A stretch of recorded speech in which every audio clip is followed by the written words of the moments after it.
Hello, everybody. Welcome. We're back. Welcome back. We're back. Welcome to the Yeah, we Keys did. We Chronicles survived. Paranormal We Historians, survived. um, where the history meets the paranormal. And oh, this is going to be a great show. We're episode 42 now. Wow, you believe that I went can't quick? believe it. 42 already. Yeah, Oh boy, yeah. I know. So 42.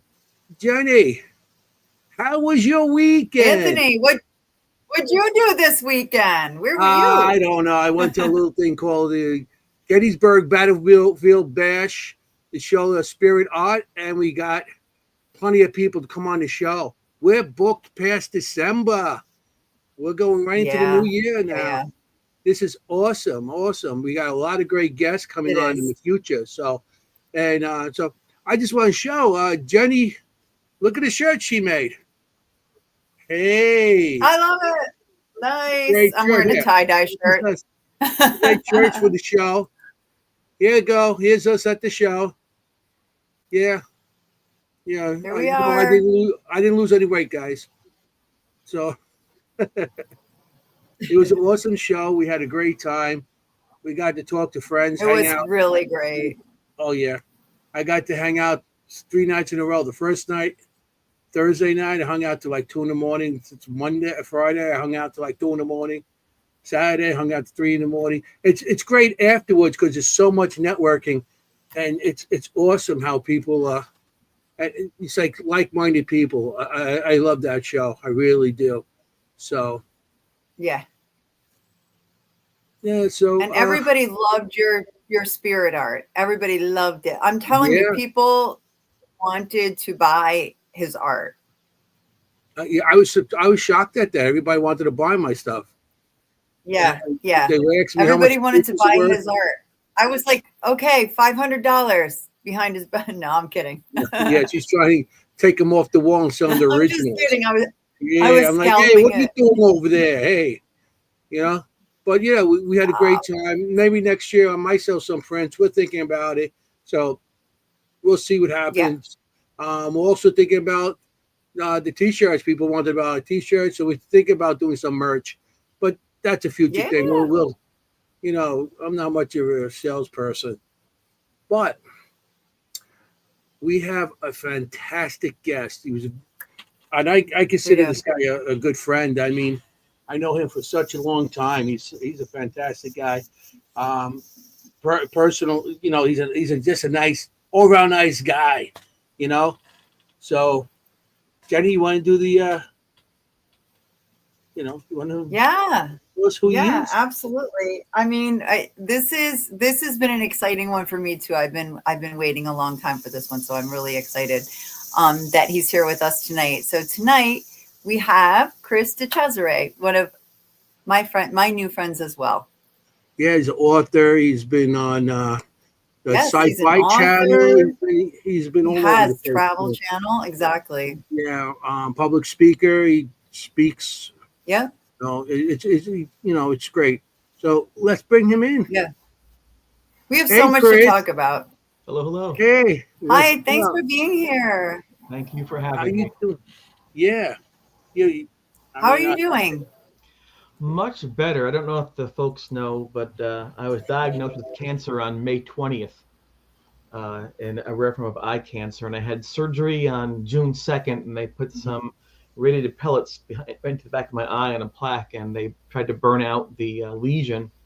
And a few days later, they took that out, and then so far so good. It looks like I might be cancer free. So that in itself makes this year a great year for me. So what a relief yeah, that is. And so many people, hundreds of people reached out to me and said, we're praying for you, giving you some energy. And it really helped to know people cared, and it gave me the strength and the courage to beat this thing, and I'm just grateful to be alive, grateful to be here.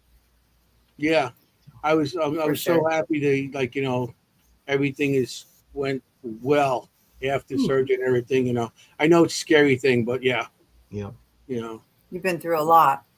Yeah, yeah, it's interesting how the haunting 40 years ago prepared me in some ways for this, because I didn't mhm, want it to happen. It happened. There were negative elements. And there were then again with cancer. And both times, friends rallied around me and supported me, and we got through these things and accomplished wonderful things. We grew some bonds of friendship, and we can celebrate. So it's life sometimes throws you a curveball when you're looking for a fastball, and that's when you find out really, for better or worse, who you are. And I realized what I am. I'm very lucky. Mm-hmm. And you realize how Yeah. strong you really are to get through these things. My friends are strong. My family's Yeah. strong. I'm the Yeah. beneficiary of those things, so Mhm. I really appreciate them. Yeah, I so- love it. I love that you're sharing your story as well. And I absolutely can relate. I'm a current survivor of stage 4 breast cancer, so I get it. And I do think it affects my level of fear in life. Like I do. I feel like I'm prepared for anything, at this point. I do feel a little bit fearless because of it. Mhm. It's great. Yeah. So I can understand that, but I'm so happy for you. I'm just so happy. And I love seeing all the positivity surrounding you, and I can relate to that too. And it helps so much. Mm-hmm. Well, like I said, I there are probably 500 people to thank. I just can't thank everyone. I should really thank my parents, my wife, my immediate family, my granddaughter Sylvie, who's beautiful, my publisher Budwards, who made this Ghost Boy Strong campaign, and it was just an amazing thing. And like I said, I don't want to talk about me so much, but I really am blessed. I am blessed to be so lucky, and everyone has that chance. And I'm gonna make sure each day is lived well, and that I appreciate each day. Mm-hmm. It's so wonderful. This Yeah, is so wonderful. You I love were it. one person that always spoke positively. You were always positive on everything, and you spoke positive. You always were concerned about people, and everything you did was positive and happy and cheerful. So it was great to sit down and listen to you when you had speeches. Thank So you. I figure people aren't going to see me complain, right? They actually want to hear me say something that can hopefully benefit them, whether it's knowledge or data or inspiration. So Mhm. if people sometimes drive 5 hours to hear me talk, I don't want to complain about things. Let's talk about positivity. Let's talk about goals. Let's talk about Mhm. good experiences. And I found that really helps me to connect with people and to create a relationship that goes beyond a ghost or a haunting or a location. So I think that's a valuable thing too. Right. Yeah. It connects us as the humanity in us, really. Yeah. Right? We have differences sometimes in sports and politics and Of what course. we think is fun or not fun, but in reality, those are small differences because we hope, we pray, we worry, we laugh, we hope, we do the same things in our own unique manner, but there's so much Yeah. more that makes us similar than different. Mm-hmm. For Yeah. certain. And hope and positivity will always beat negativity. Mm-hmm. We love positivity here on this show. So you're in the right place, Chris. Yeah. Ooh, Check me in. We're happy people. We have a lot of fun here. yeah. It will be great. Yeah. I know Chris a long time. I met you, I don't know how many years ago. At least 12, 12 years. a long time ago. Wow. It was That is a long. long time. Yeah, I don't. How did you I guys don't. meet? Oh, I think probably I was speaking someplace, right? Is that how it worked, or? I met you at the because matter of fact, I was just talking to Rosalind and Mike about it. Oh, great people. And, awesome. We had them with them this weekend, and Yeah. we I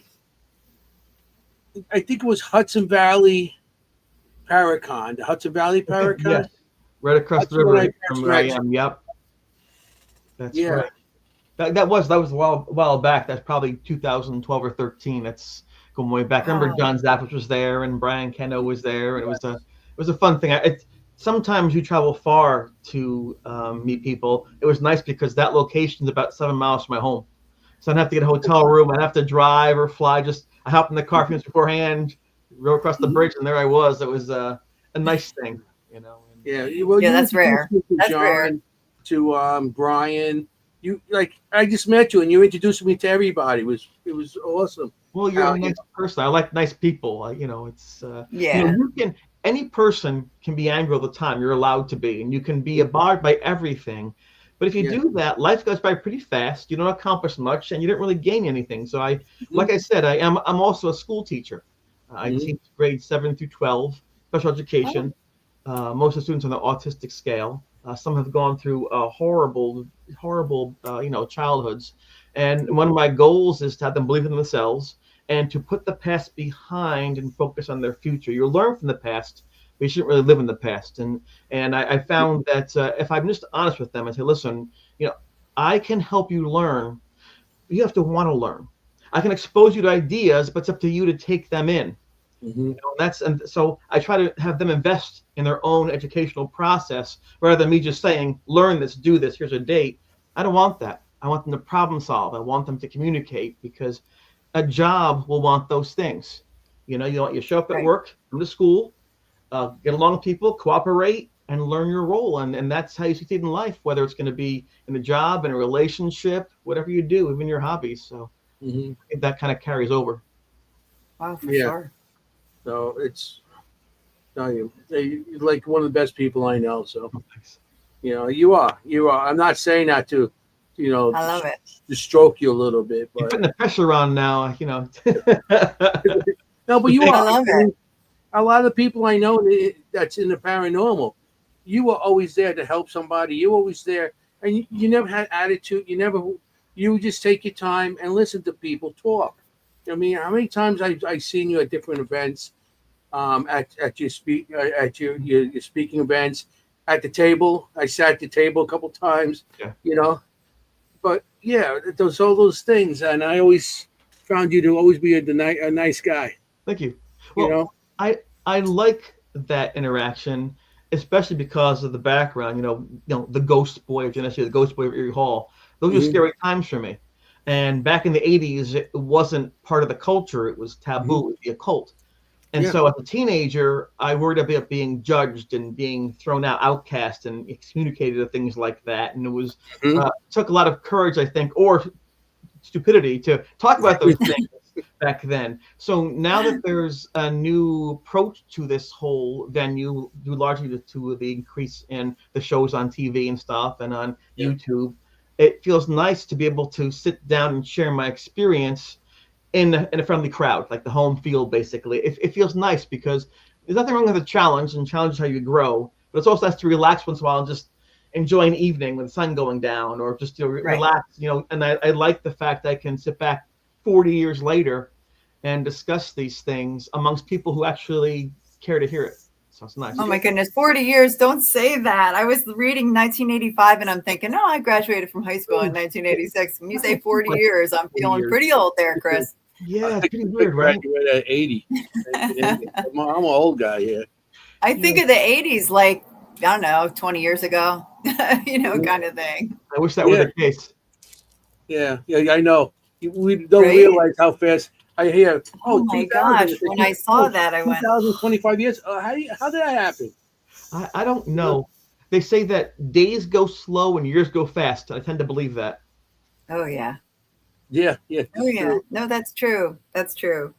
Yeah. So we always start out on this show the way lots of shows start, because a lot of people watching from all over the country, or sometimes even we have people in Europe and Japan watching. So we start out with people who don't know anything about you, how you got into this. And we know, Anthony and I, but, pretend we don't, and start from the beginning, please. And don't leave anything out. How's that? I can try. We already started saying Ghost Boy. So there's our first clue. Yeah. I mean, I know sometimes it bothers you talking about it. You talk about it a lot. So. Well, no, I'm your guest. I'm honored to be here, so I'll do my best to. There are a lot of people, who don't know you, so they want to know. Share what you like, and we'll go from there. Yeah, I didn't pursue this. I wasn't looking for this. My father was a science teacher, later a principal, and everything was Immanuel Kant. It was empiricism, and it seemed to me that Casper the Ghost and things like that didn't fall in the range of things that would get you a job. Or I was also a nationally ranked distance runner. So it was really nice to get to meet people like Bill Rogers and Frank Shorter and Joan Benoit. It's a nice thing. And I went to college on a partial scholarship for running, which helped a great deal. My experience with the paranormal began pretty much by mistake, against my will. We were living in a place called Erie Hall, a dorm named after Lake Erie. Although, if you think about it, Can I show the picture? barrier, right? Yeah. Like Erie. Yeah, it And, doesn't really make sense. Okay, As so an pictures. I went to high school in upstate New York, and I know the Okay. area, and it's just, it's not doesn't make any sense to me. I grew up on Lake Ontario. yeah, I got a picture of Erie Hall. Should I show it? And you want to talk? Yeah. Sure, if you'd like to. That's the one, that's the place. And if you look, there's a bush to the right of the door in your picture. On the second floor, on the window closest to the walkway, that's C2D1. That was the C building, second floor, D quad, first room. And that's where myself and Paul were living when the haunting began. I'm going to say around February 11th or 12th of that year. And it began with a series of voices. We heard voices saying my name, Chris, and then eventually began to see a full-bodied apparition. Those are the words they use nowadays. That would come into the room and just look at us, and it was a little pretty scary.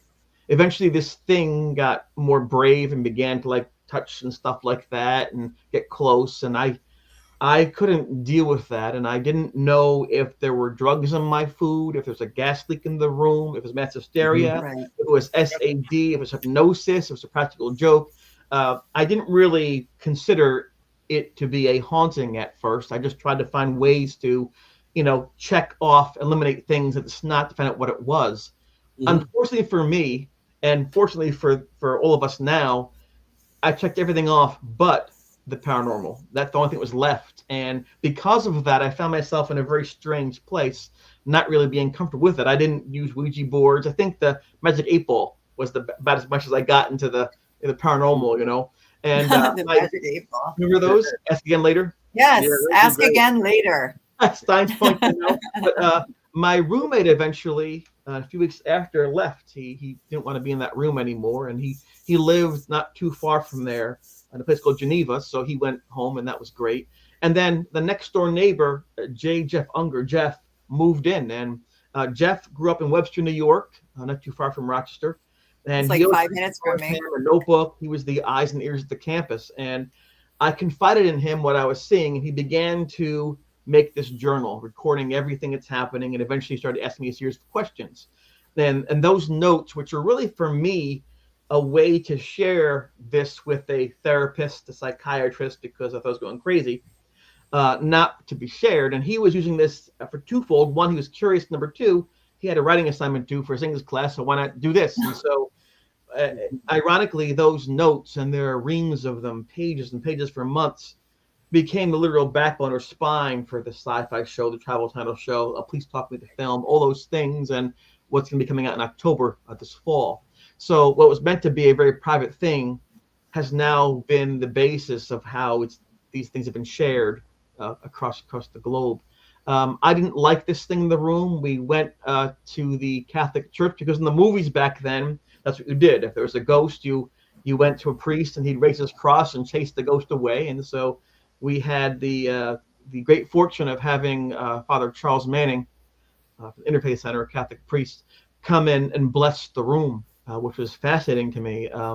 Really amazing process. I don't know how that works. It's not a science thing. It's more of a spiritual thing. However, Right. despite my not necessarily investing in it, it seemed to stop the haunting for a while, which was pretty amazing to me because I thought, well, how would that actually work? Does that mean the ghost listens to him? Does that mean the ghost understands? Was it the Holy Word? I didn't know, but you know what? It stopped good.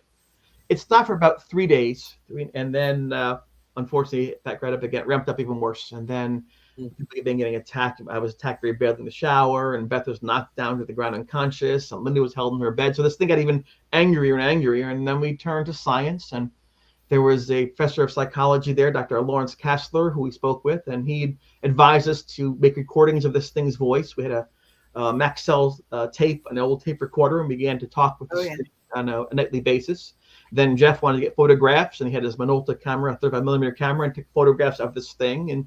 And so within a few weeks, we had photographs, we had eyewitness people, we had notes, we had voice, EVPs, they call them nowadays. And here we were. And people around me liked this because, oh my gosh, you're proving these things.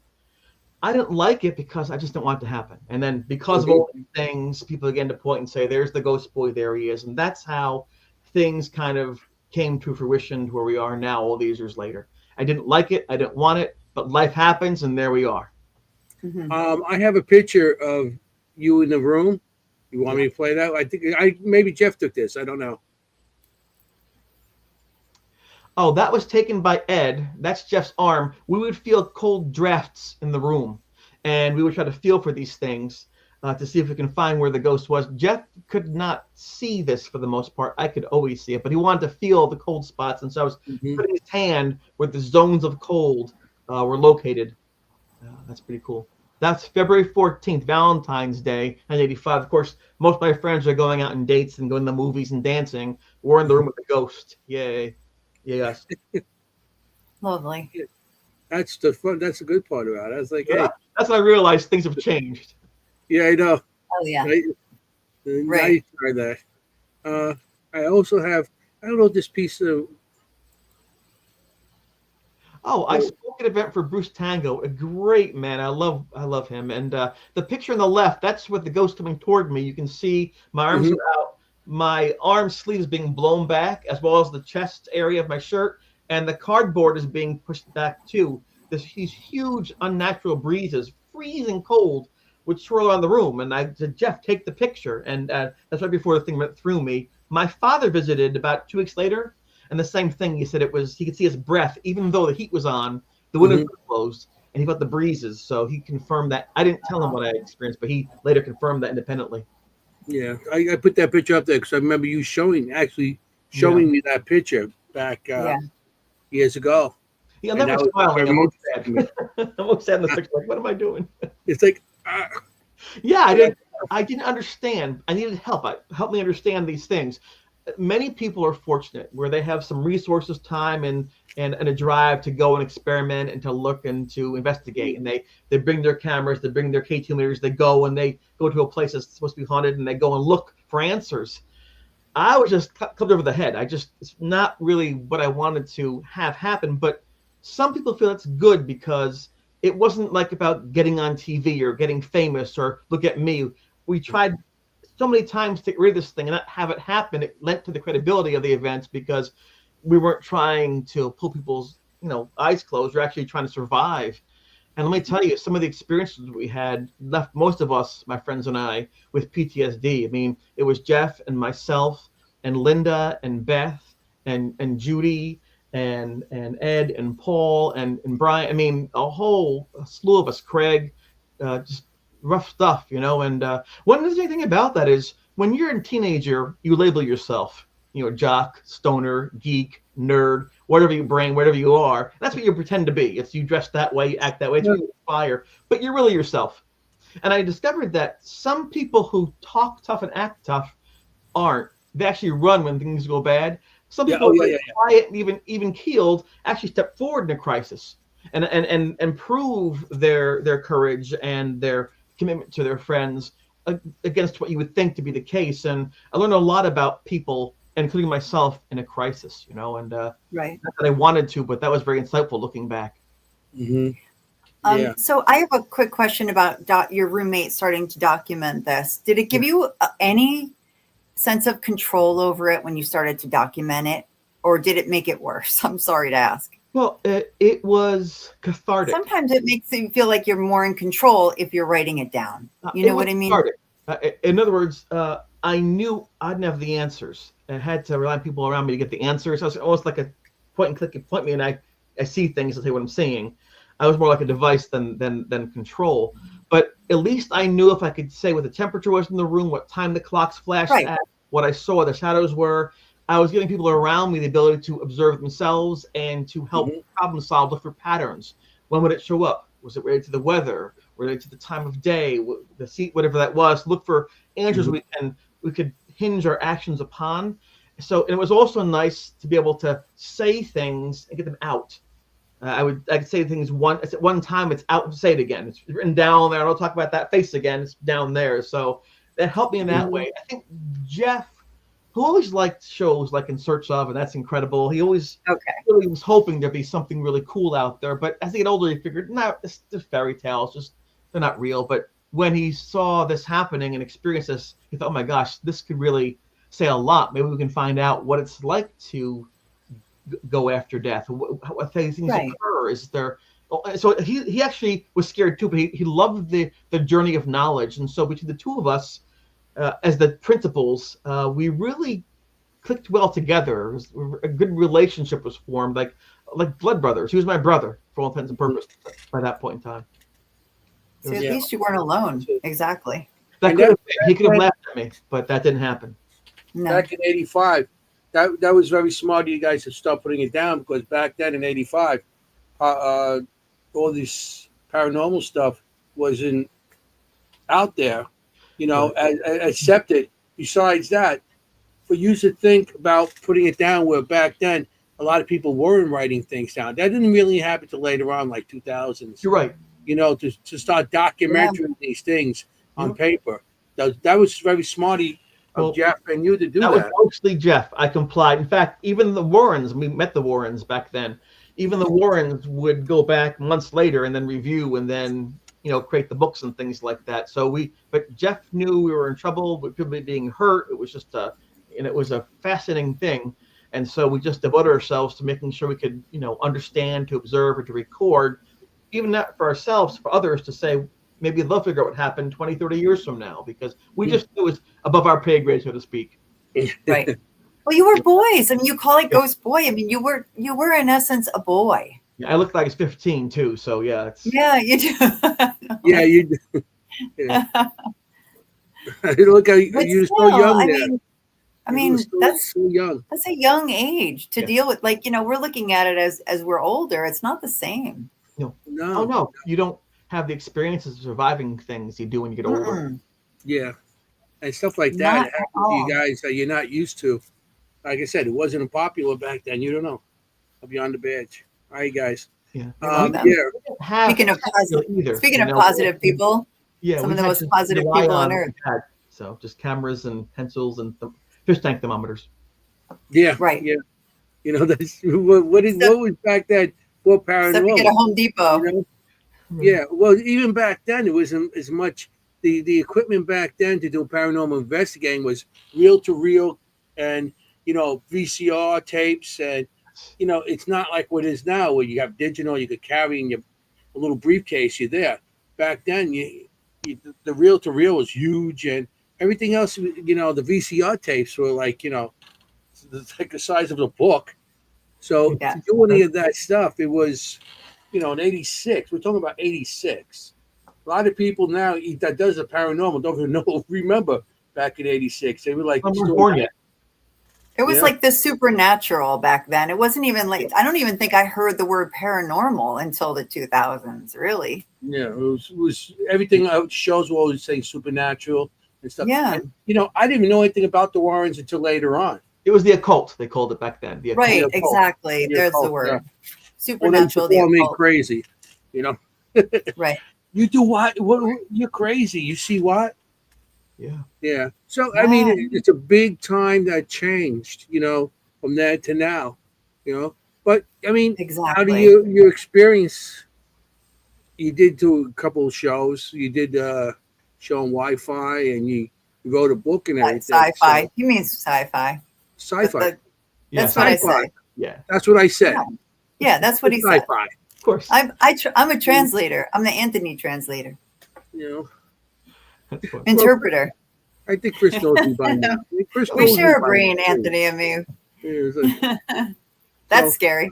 I mean, you actually took something that back then that really, scared you, or you had to get everything together, and you made, like I said, positive out of it. Everything was positive. You did shows. You got, you did your show, and then you're speaking and everything. So everything turned positive later on. Yes, well, back then was scary. It took a while. They didn't talk about it for almost 25 years. And then finally I said, you know what? Incredible. The big thing is I survived. That's what I should focus on, that you make it through cancer, divorce, bankruptcy, addiction, all those things, unemployment. Those are the things that really impact you, and you don't really want them, but they do happen. So that's what I thought. If I'm going to share this, because I had the chance to share this back in the 90s for certain shows, but I didn't want to do that. I didn't know how to share it in a positive way. It took me literally, you know, till my 40s to think, you know what? I think I want to share it now because I can talk about surviving and how we Yes. do that. What coping mechanisms do you do, and what habits can you form? So whatever you're solving for in the equation, it's X. You can help yourself work through it, and because we all have situations like that where I don't know if I can make it through, but you need to. Mine just was interesting because it was this ghost, and so people thought that's more interesting than say bankruptcy. And so it just so happens people like that and want to learn more about that. That's what propelled me on to. I didn't want to go on sci-fi. They asked me to go on sci-fi. I didn't want to do any of these things because every time you do that, you leave yourself open to criticism. But I've learned that people, for the most part, actually enjoy hearing about these things and questioning what's out there. And so I've come to grips with the fact that this is part of what I do. I share, and I try to do so in a positive way. So, and it's been kind of cool. If folks want to see the sci-fi shows, about an hour-long show, stuff by Mark Burnett, who did Survivor, they can find it on YouTube or Amazon Prime, and they just search up sci-fi. There it is, School Spirits, with the following keywords: dorm room nightmare, and they can find that and watch that. Okay. That was a pretty good show. That was the We'll first. definitely put it in the chat as well. Yes. Not just that, Chris, but I mean, not just people interested, but people who may have had experiences as well, right? Who didn't talk about it and hear you talking about it and feel like maybe I'm not crazy. Yeah, that's fair. I mean, look at emotions. They're tough to deal with, if even just factually. So you want to fall in love. You got to share things and compromise and be open-minded and give us that's a lot of work. And they might not be faithful. They might not fall in love with you. They might go away and you spend all that time and it hurts you a lot. But we do because we want to be in love. We want to have someone who likes when we laugh, who smiles with us, who likes to hear our voice, who likes to do things with us. So we take the risk of loss for the possibility of happiness. And that's how emotion works, which is not logical at all. So there's components to who we are. There's the logic and the emotion. And I think the key for most of us, and most of us really can't do it well, we're working on it, is to balance the two things in our daily lives. And it gets hard. And where you see people crash and burn in the paranormal is when it's all emotional, where they get into ego and into proving things, into the clicks and things like that. That's where you fail because that's not real. What's real are the things that will get the clicks that people like because it's authentic, because you're sharing in a kind or informative way. It's the substance, not the sizzle, that's going to get you those things, which just show what's going on. So like even the idea of biblical, the miracles are for what? Look over here to say the message is what? Here's the parable. Same thing. And so I would encourage anybody out there who is on TikTok, on YouTube, on Facebook, whatever, who wants to get out there and get themselves known, don't make that your goal. Make your goal the ability to share evidence, experience, or insights that are unique. And if you do that, those things will come to you. Case in point, I never wanted any of this. And now in the fall, I'll be on this top 10 show across the globe. It's just, you also have to, when you write books or when you do these shows, don't think, what do I want to say? Think, what should people know? How can I help them? Because that's how you do it. If your book or your show helps people, you're going to do very well. If it's about me, you're probably not. Right. Those are things that sound simple, but they're not. It's so easy to get lost up in the rat race of fighting for things. And you've seen it, Anthony. You've seen it too, Jenny, how that happens sometimes. Of course. Every day. So every day. Yeah. Try to have that happen. Look what I can do. You know, and life goes fast. And listen, there are enough ghosts out there already. I don't want to make more of them. I want people to be able to find rest. I know. We did a thing at remember you were at was it Utica Hotel? Oh yeah. And you were there with Chris Williams. Chris Williams. That's right. Yep. And I do have a picture of that. Yeah. So you were there, and I showed up and everything. And it was, when was this? No, 2015 years ago. Oh wow. Around then. It's been so long. When I came out, I did 58 events that year. 58 events in 52 weeks. Oh my goodness. That's a lot. That's why I'm scared of the next thing coming out. That's even crazier. So. Well, I don't see. I thought I put it up here. Well, maybe this is it now.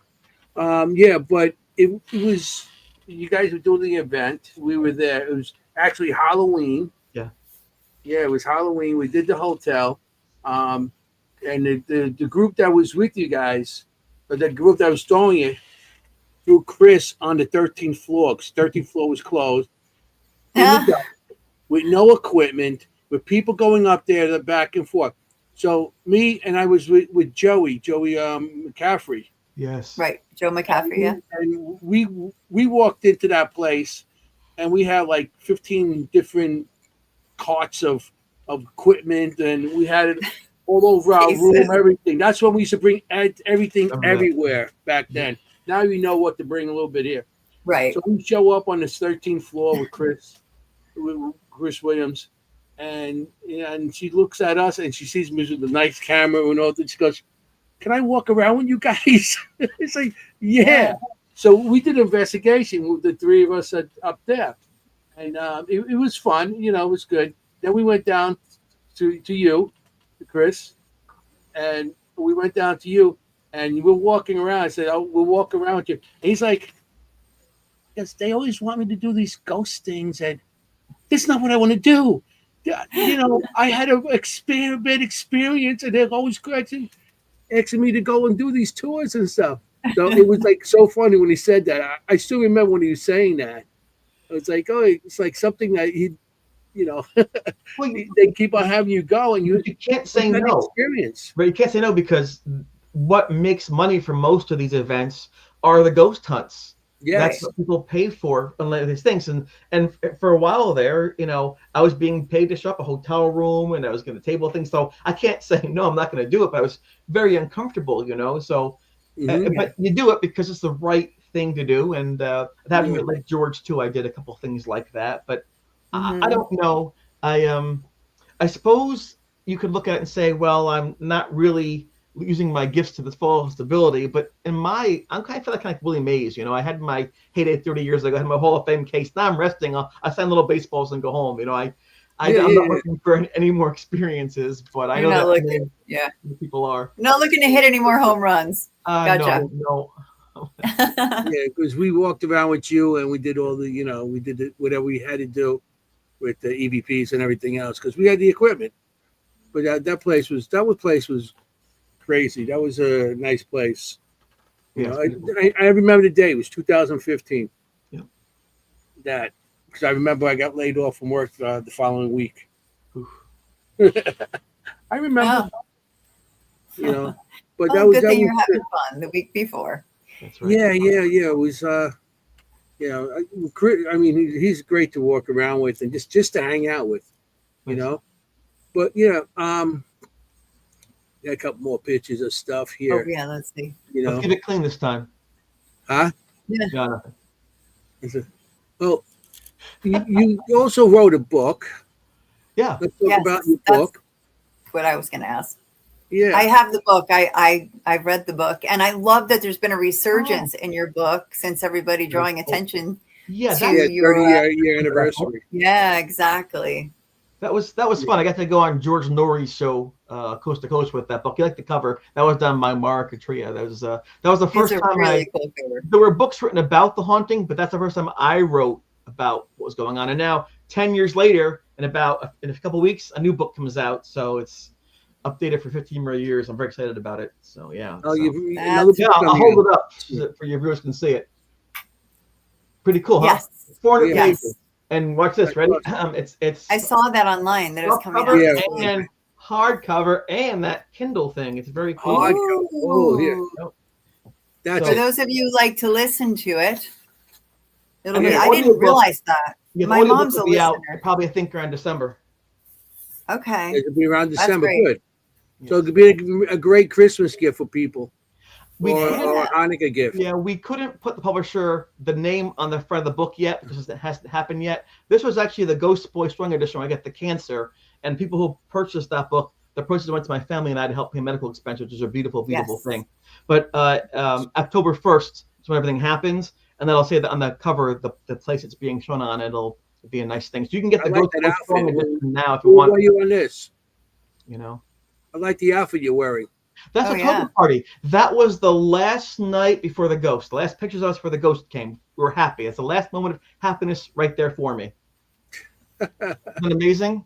And we had the togas, and the girls were tearing my toga off all the time to see if the carpet matched the curtains or something, which is kind of rude, right? So Oh my Jeff put a hat on my head, and he had me dressed up to cover up to make sure I wouldn't be stripped down naked. Isn't that funny? That's why I have all the strange things on me. It was weird because at that time I was cute, and the girl's like, "Oh, he's so cute," but you can't have a relationship on cute. It doesn't work. You have to have things like common interests and things like that. So I didn't want to make mistakes at a young age, and then I'm saying for that, right?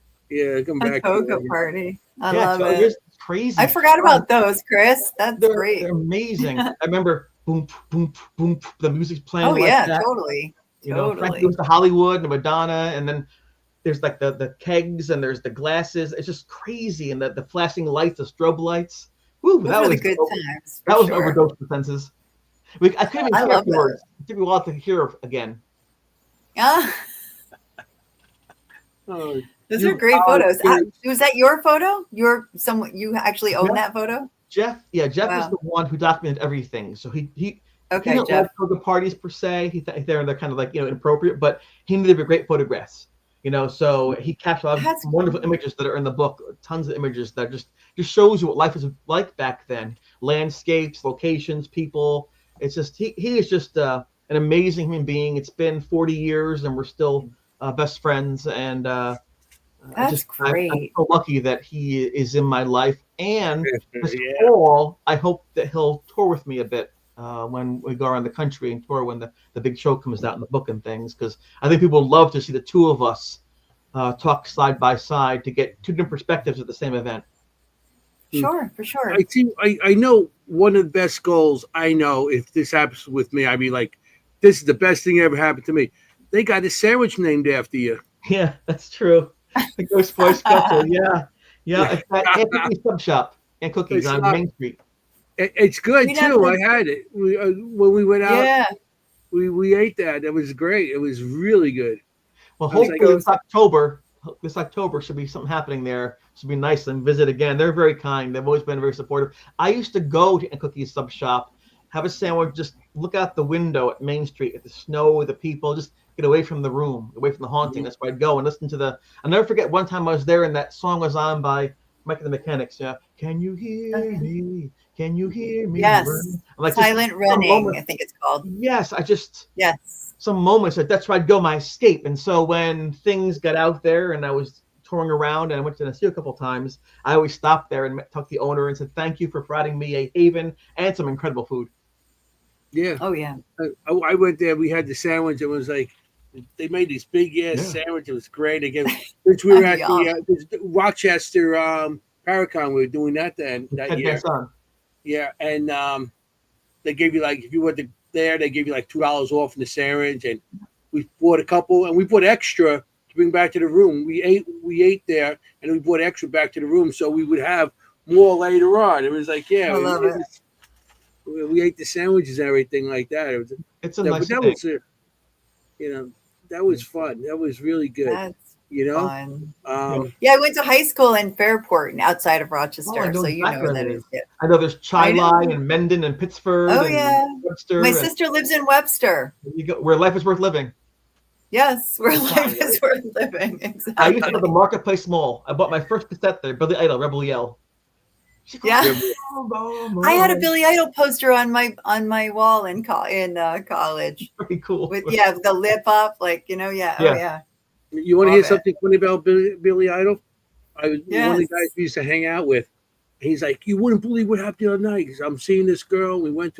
She took me to her family's house, Malone, I think the name was. And we went there and we're sitting there. And he goes, they're here. They were having a surprise party for her cousin William. So he's like, okay. He walks in. It was Billy Idol. Wow, that's pretty cool.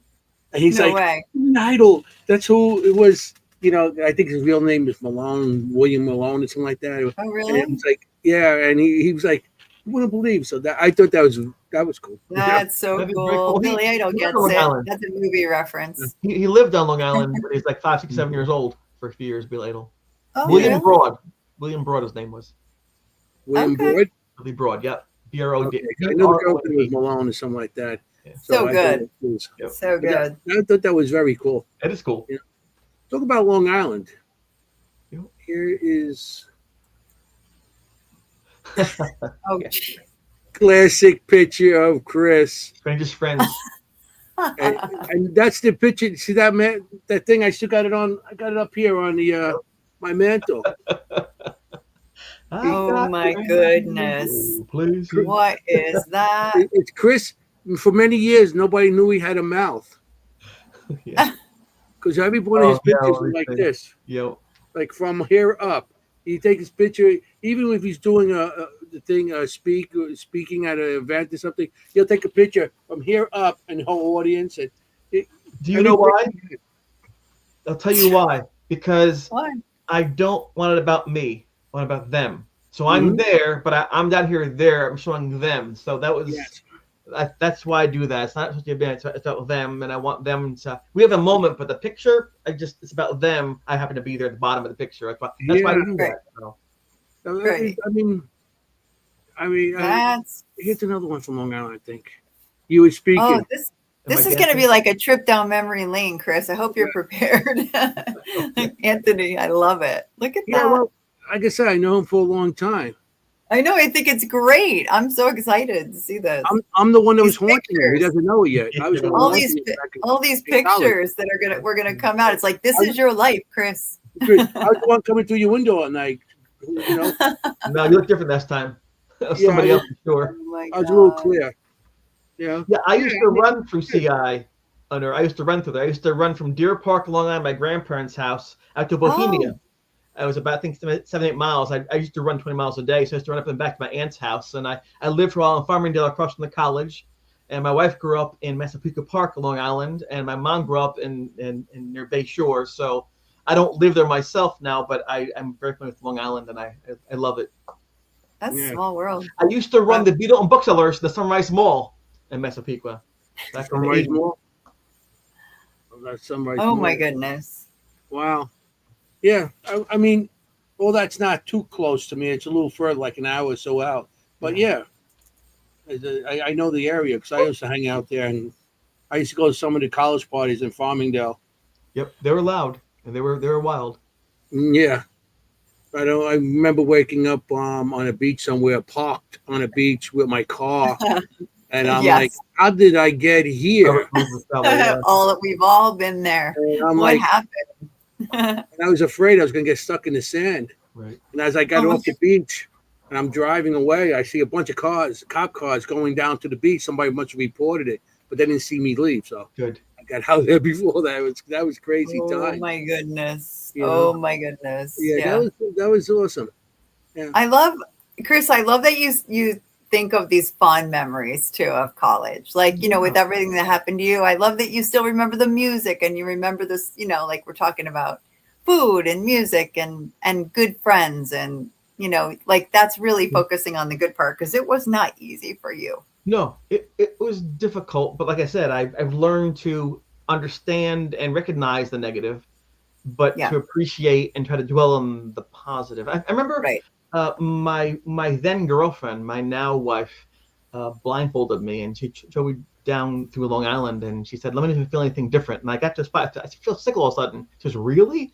The Amityville Horror House was there. It's just so I could sense it with the blindfold on. She goes, "That's crazy." Oh. Yeah, so I've been Okay. odd stuff. I don't like that. That's for some reason I just could do or sense certain things that I don't know if it's a genetic predisposition maybe or how that works, but you know. Mm-hmm. Yeah, it's like That's definitely Anthony's department. yeah. Well, I mean, if you're sensitive or you know of any kind of, sometimes you can feel the energy of certain locations. Just walking up, you can feel the energy of something. So I know I had those experiences back in the past too. You know, so You still have those experiences. yeah. Unfortunately, I do. Yeah. Then well, Mariah, I forgot her name. Jeff's wife, Moraine. I keep on making. She made that movie. Oh, Mara. Mara. See Yeah. ya? Yes. Sorry, Mara. With I like Mariah Mara. She's Carey. nice. Yeah. Sorry, Mara. Sorry, Jeff. She made Please Talk With Me. That was the very first time I recorded. I put things down. I helped them. She wanted to make a testimony to the people who were there in the haunting.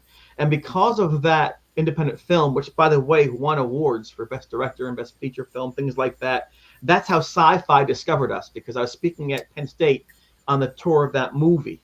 And Mara Katria was the primary force, creative force behind that.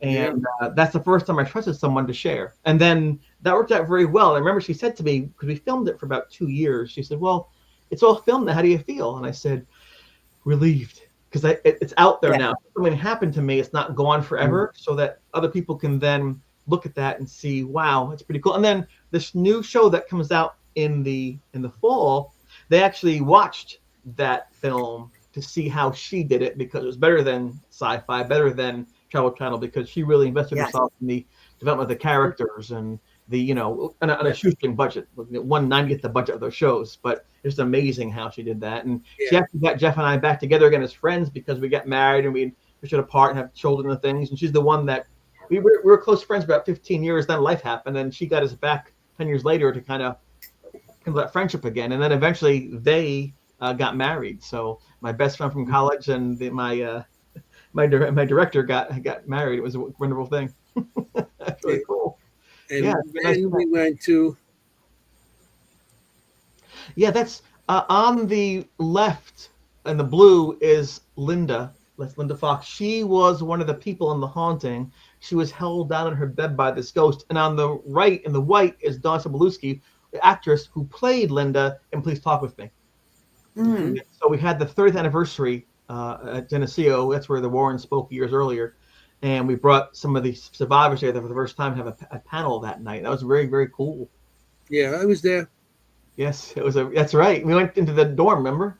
Yeah, I went to the dorm with you guys. I tried to find some of the pictures and footage, and I don't know if I can't find it, because everything back then was on the disc, Yes. on the not the disc, the cassette tapes. Yeah. So the Super 8s. So I'm trying to find all this stuff, and I don't know where it is. I convert them too. Yeah. Yeah. I tell them all the time to convert them. You got to convert them, but I know it's a big job. It's a big job. Yeah, it really is. It's an expensive job. It's amazing how it works though, because whenever I hear on a TV show or a movie my voice when I'm 19 talking to the cassette recorder, the actual me talking, it gives me chills. Like, oh my gosh, I was in that room with Jeff and the ghost, and now here, Right. decades later, thousands of people are listening to this thing and hearing my voice. Like, who would ever thought that would be a reality? I thought I'd be a long distance runner, like Olympics, like that. I never thought I'd have anything to do with this. I wanted to end it all. So who would have thought that those things would be now, out there? It's just incredible. Yeah, That's awesome. Out. I mean, for sure. like I said, Do you have? Go ahead. everything you did is like to this point. Like back then, everything led to this point. With you, like I said, Yeah. everything you're doing, and not so much with the network stuff, sharing your stuff, and everything. I think is okay. Am I doing it right? Yeah. I don't do that all often anymore. So, everything. I just got lost by doing the heart here. No, I know. Nice He's thing. trying to make heart. But you don't always know where it's going. So everything led to this moment that's happening in the fall for me, the biggest moment ever. But you don't know that. You just stay along a path, hopefully with integrity, with decency, and with hard work, and eventually, if things go well, it works out the way you want it to. It doesn't always do that, but in my case, I'm very honored. So I'm going to have a nice legacy when all And is said and done. the kids that are experiencing things now that are afraid to talk about it Yes. knows other people experience that, and they say, wow, they can relate more to you, and it gives them a little more saying, wow, other people experiencing this for years. Yep. I'm not, there's something about it. Maybe I am, because I know when I was doing it years ago, and you thought you were like crazy for not, because nobody to talk to and stuff. But now there's more out there to to relate it to it, Yes. and have the kids, understand. Because I mean, even some adults that are starting to get into their to start, seeing things, now they can relate to you and everything with everything that you talk about, especially in all your speeches and stuff. Well, Yeah, I don't know. I agree. I was going to ask if they contact you, if students contact you still. Yes. That happens. They A do? lot of times Okay. people contact me, but I'm not. I go on Facebook and post my granddaughter's picture. That's basically what I do. Or memory. I'm not really that inclined. I think I have like 8 No, I followers get you. on X. I don't really do that, but people do reach out to me and I'm very honored by that. And I think it's nice to say things, and that helps to expose people to ideas. But it's better to relate experiences. So I think one of the reasons they I give agree. insight or credibility to my words is having lived through what I lived through. I think it creates an experiential component that's just more than a theory. Because some people have great theories, but after all, I'm like, okay, it's been 40 minutes of your theory. I don't know if I can apply that. I'm glad you thought about it. You're very smart, and I think you're going that direction, but it's a theory. Whereas if someone actually did something, like someone says to you, lose some weight, it's easy. Well, it really isn't easy to lose weight if you're trying to lose weight. You know what I mean? Or No. save your money. And But if someone has done those things, it adds to credibility. So, and I've always tried to, if I could, stay in my lane, so to speak, and not deviate from where I'm just like saying things just to speak off the cuff. And thank you, Lourdes and Ron. Love you back. See, look how easily he did that heart, Anthony. yeah, You got to practice. You can do this one if you want. Live long and prosper. But You got to practice. There's a lot of love on that show. I could do Hey, that he's like, one. hey. I do that one. So it's No, I hear you. No, I agree with that. Like, you can say all you want, but until you have that experience and share that experience, it's not as meaningful. Is that what you mean? well, it's not as impactful. So, for example, That's the I word. played Little League baseball. I was pretty hitting. I couldn't really throw well, but I could hit pretty well. If I give a clinic, I might have 9 kids show up. If Derek Right. Jeter gives a clinic, he'll have like 3,000. So because he's actually done it. So because I have gone through this extreme haunting for months and months, and because I've honed my speaking points and my presentations to really like strong and powerful and interesting, people want to listen to that. They actually want to. They'll drive to see me. Whereas if I didn't have the experience, it'd be like, well, why should I listen to what you're saying when it's no different than John or Mary or Steve or Cynthia? And I Right. tell Like, people what do you who know wanna- about that? Yeah, exactly. Yeah, and again, theories are great, but people want to hear about events. So Bill Rogers won 4 Boston marathons. He won 4 New York marathons. He wrote a book on running. I bought that book. You know why? Because he did it, and he did it very well and successfully. He was an Olympic runner. If my neighbor wrote a book on running, I'd say, well, I'll get that later on. Not because I'm a good person or they're smart. Just Sure. I'd rather focus my attention on somebody who's actually proven they can back up their points. yes. It's not a criticism. It's just I tend to do that, Mm-hmm. Oh, it makes sense. No, I believe that too. You No, that give, makes you give more perfect sense. credibility to experience, physically or mentally, whatever. That's that's how I feel too. That it gives more credibility on that. That's Yeah. true. That's true. I love Adam and Mary Beth. They're here every week and they're saying hello to you and talking in the chat room. Those are great listeners. Those are great friends to have, right? They are so faithful. And Adam, we joke that Adam has to give us a doctor's note if he's going to be late because he's always here, right? And Adam does call. He does. sends He's like, texts out to Jenny, say, "I'm going to be in late tonight. I'll come in late, or I can't make I love it." it. It's like a family. I love it so much. It's I love awesome, it so much. It's Yeah, such great definitely. people. We love these people. They very faithful, and they're always So on. supportive. Yeah, They always, supportive. It's all about that, right? It's all about that. That's what for makes sure. everything. That's what makes it coming on every week so enjoyable. That we know we have people that are going to, come on and enjoy it with us. Especially people like you, Chris. Oh, thanks. Yes, bring you into our little family. I watch quietly too. I watch your shows. That's only about the T-shirt and things like that. I know. Every once in a while, we see you pop in. I'm We're in the so haze, happy. yeah, just watching. It's like, hi. I love it. It's awesome. You Yeah. like- I hope you like it. I do. Well, you put your heart and soul into it, and you can tell you both really care about what you do, and you We put do. like energy into it, and you take it seriously, which is very nice. You don't have to do Yeah. that, but because you do, people like to listen and tune in and see you and hear you. And you're bringing cool guests now and then too, which is pretty cool too. So like you. Yeah, that's for sure. And it's all about the guest, right? Like you say, like with the pictures, not taking yourself. I'm the same. Like I'm just here to like lift you up. Thanks. I'd be happy off camera, like that would be me. But I'm trying to, like you said, challenge yourself, and Right. you got to try new things. And so here I am. But Right, it's all about the guest. It's all Now about you're a giving this host. guest. Right, you're a host now. In spite of all Oh the yeah, fears I you mean, have, you're a host.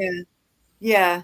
I mean, I couldn't do it without Anthony and Kimm, which I wish Kimm were here. You know that Kimm's with us. She's a veterinarian. She's got the summer off, so we miss her a lot. Although she would be right into reading that room, and you might not like that. She would be like right into it. It's free will. But you can see behind me, the picture of the ghost is right between the two statues. See way up there, the picture of the ghost?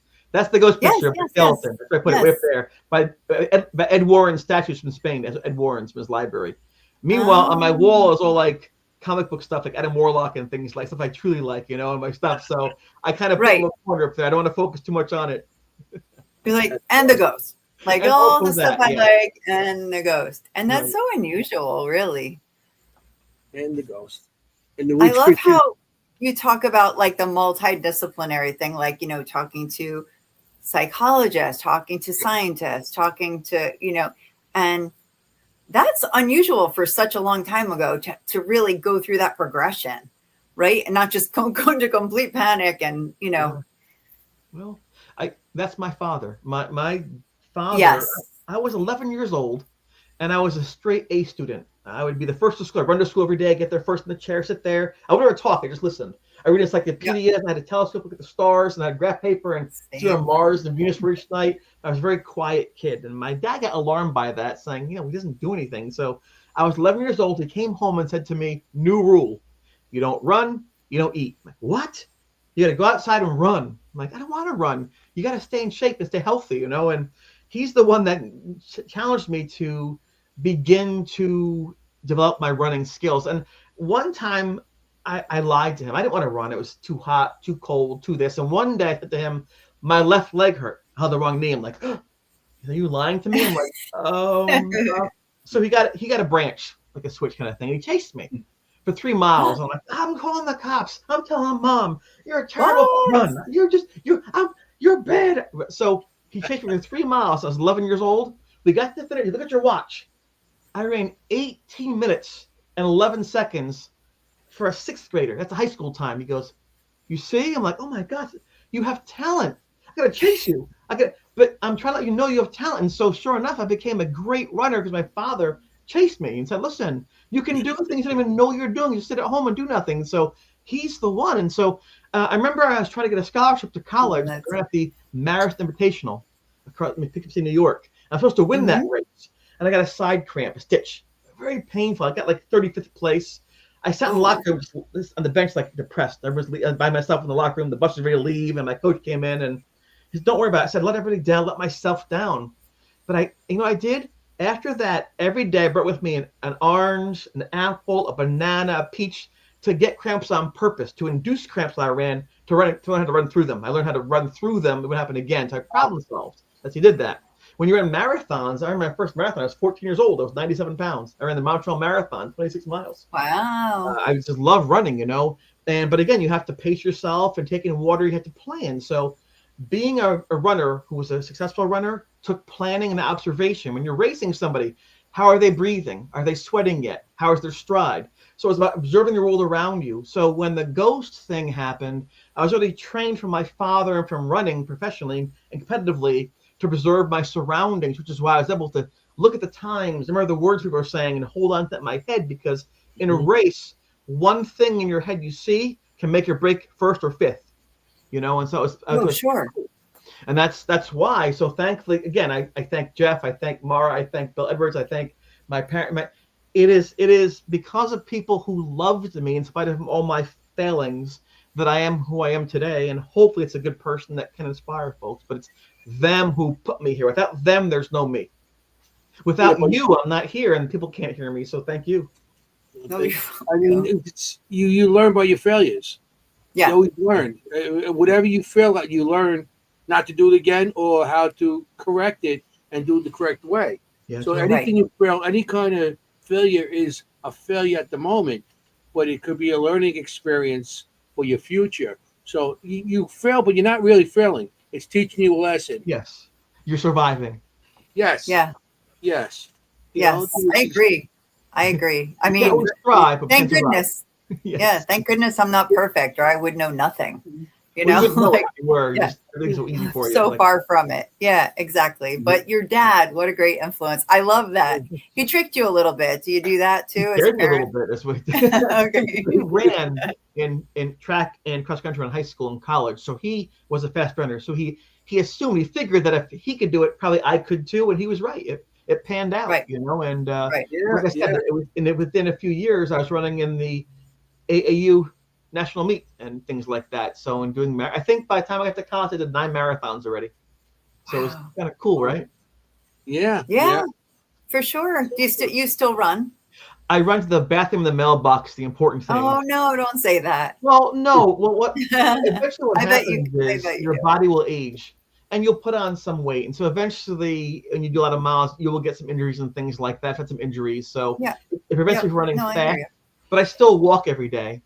Mhm. So that's a good thing. I can't just jog because it bothers me because I want to run real fast. I just can't do that. I used to run a mile in 4:27. Whoa. I can't do anything like that anymore. Now I can jog in maybe 8.5 minutes, but it bothers me. You know, so I That's just walk. super I walk and I impressive. walk like a marathon, a lap, just around and around, and then That keep is my so knees together. impressive. yeah. I like it still. Now I you've got still me motivated because I do run. That's And excellent. now you're motivated. I see you're motivating. See, Yes. I get the runs. I get the runs, but I don't run. Is that anything close to it?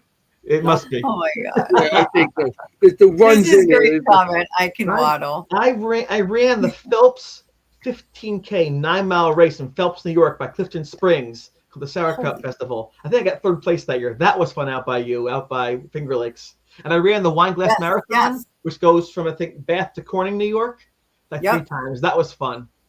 I liked it. Wow. I've never been a runner. Like I just enjoy running, Yes. but and the most I've done is like a 10K. I don't do That's marathons or great. anything. That's 2.2 miles. But I have a Pretty good. friend from high school who does constant marathons, and she said the thing is never stop because once you stop, Okay, we have like consistency. right? You're right. She's And right same about with that.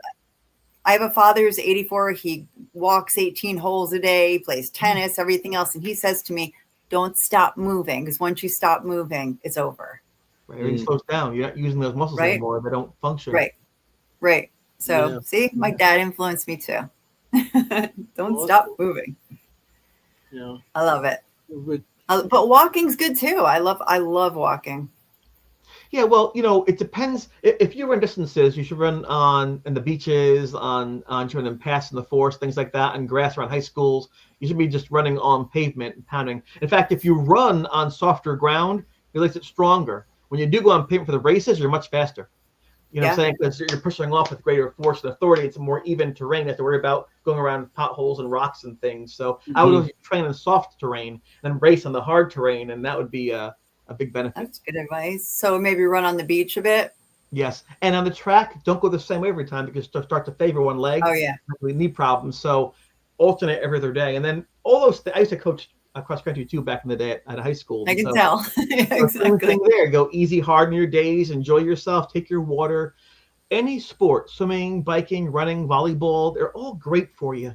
You know how to win, how to lose, how to compete, how to take care of yourself. Good stuff. Exactly. that's Exactly. awesome. I mean, This is great life advice. Sorry. yeah, he's a great speaker and When influencer. is the really. last time you two saw each other? When's the last time you two were together? I think it was Was the it recent? Red Roof Inn. I'm joking with you. No, the last time I saw you, I don't know, a couple of years ago, maybe at the Rochester Parafest 3 years ago. Maybe. Yeah. I haven't been able to do things for a while because I have to change over from where I was to where I'm going. And so, for example, just as an example, when this happens in the fall, I'll be going to like Las Vegas and London, things like that. And it'll be a this level here for a little while until people forget me who I am again. And Mhm. I'm going from getting a free table to being reimbursed for what's happening because what's going on with the big movie coming out. So I don't want to so I just stop to break those patterns, but I just go and show up and say hello to people on the side just for free and say, hey, I have to be careful. I don't want to just one day take this and next day ask for something else. I'm very cautious about that. I've only spoken once publicly in 3 years by choice. Plus I can lose my weight. You say I'm a little thinner. You sound like Anthony now. I miss my carbs. He's always showing his belly on the show. He always works that in. No, but Somehow we always have to see Anthony's belly on the show. I got my girdle on tonight, my back brace. Well, you know that. We talk about cannoli. We talk about eating cannoli, and we also have a drinking game, as you know if you watch it. When you say cannoli, you have to drink. Yeah, something to drink. I'm drinking my water, my coconut water. There we go. Yeah. Come on. That's so good.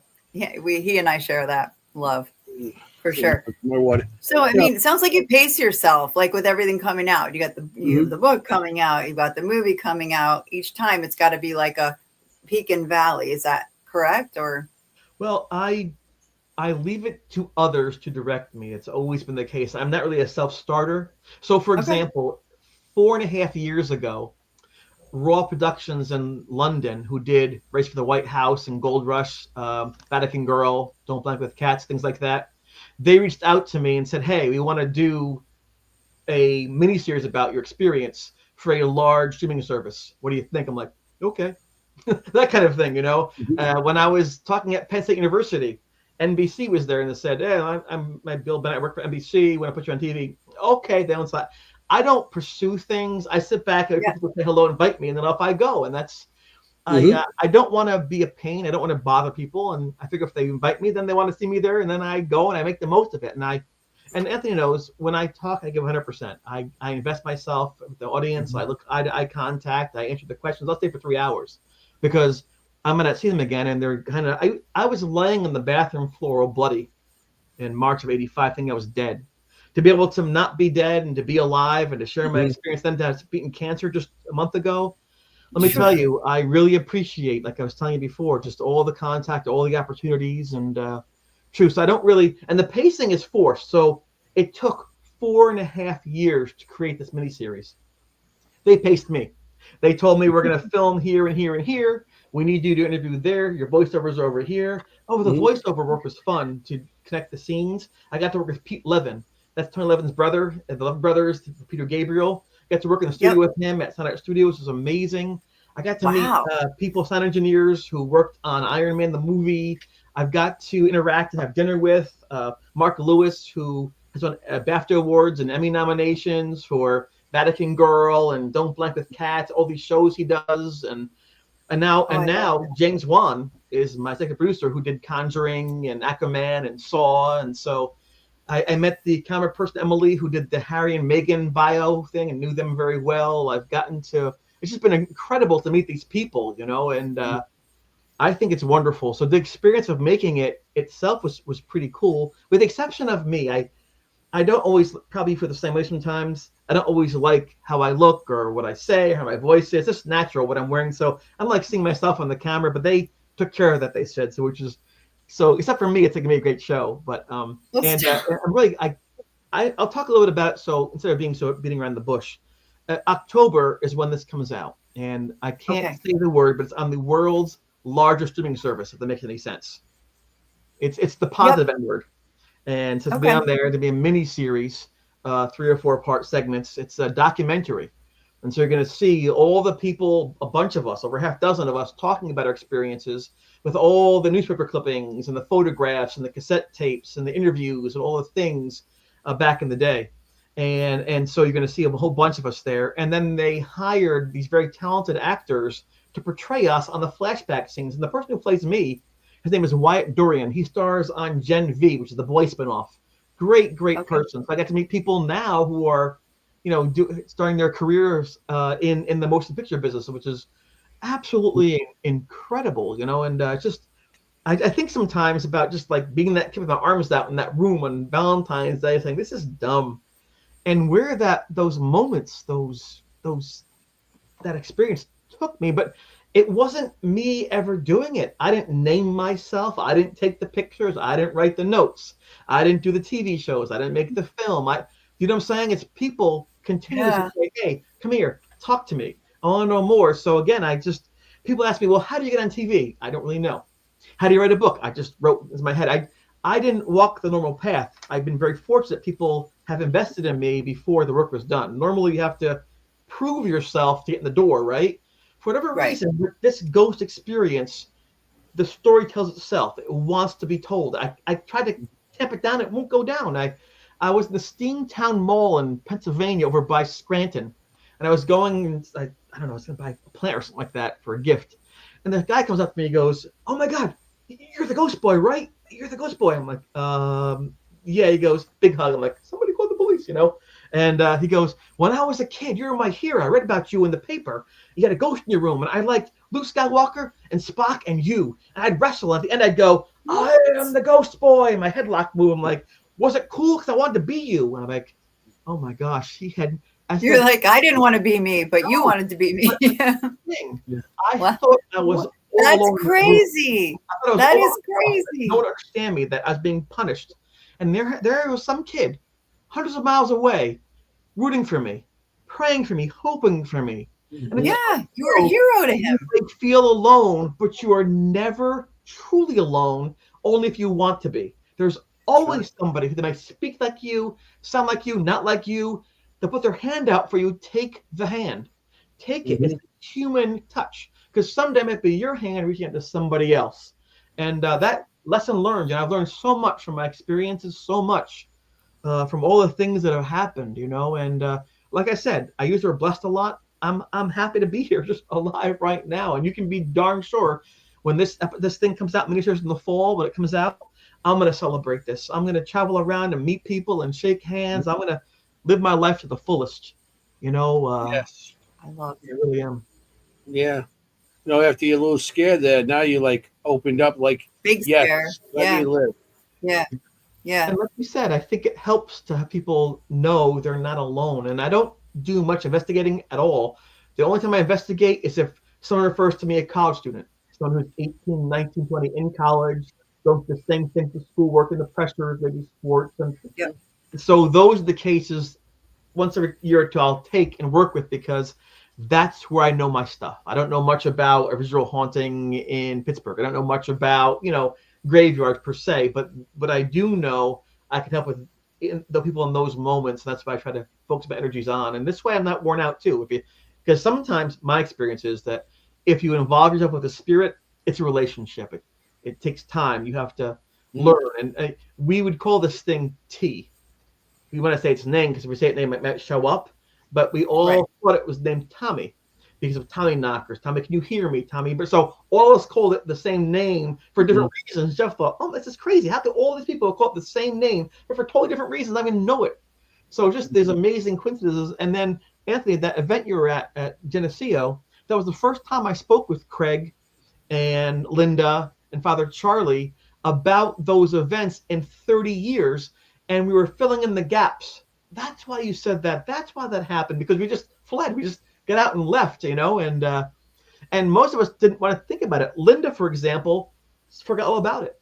Just put it in the back there. Thought about it again for 30 years. Then when the movie was shown, she goes, oh my gosh, remember? And this happened. They started predicting everything. Yeah, it all came, started to cry. Wow. Back into her active memory, like, oh my gosh, yes. Because to survive, we had to put it away. Because if you fear every night being attacked, if you fear every night thinking you're crazy, if you fear every night being judged, every night being touched by this thing whispered in your ear, you just can't sleep.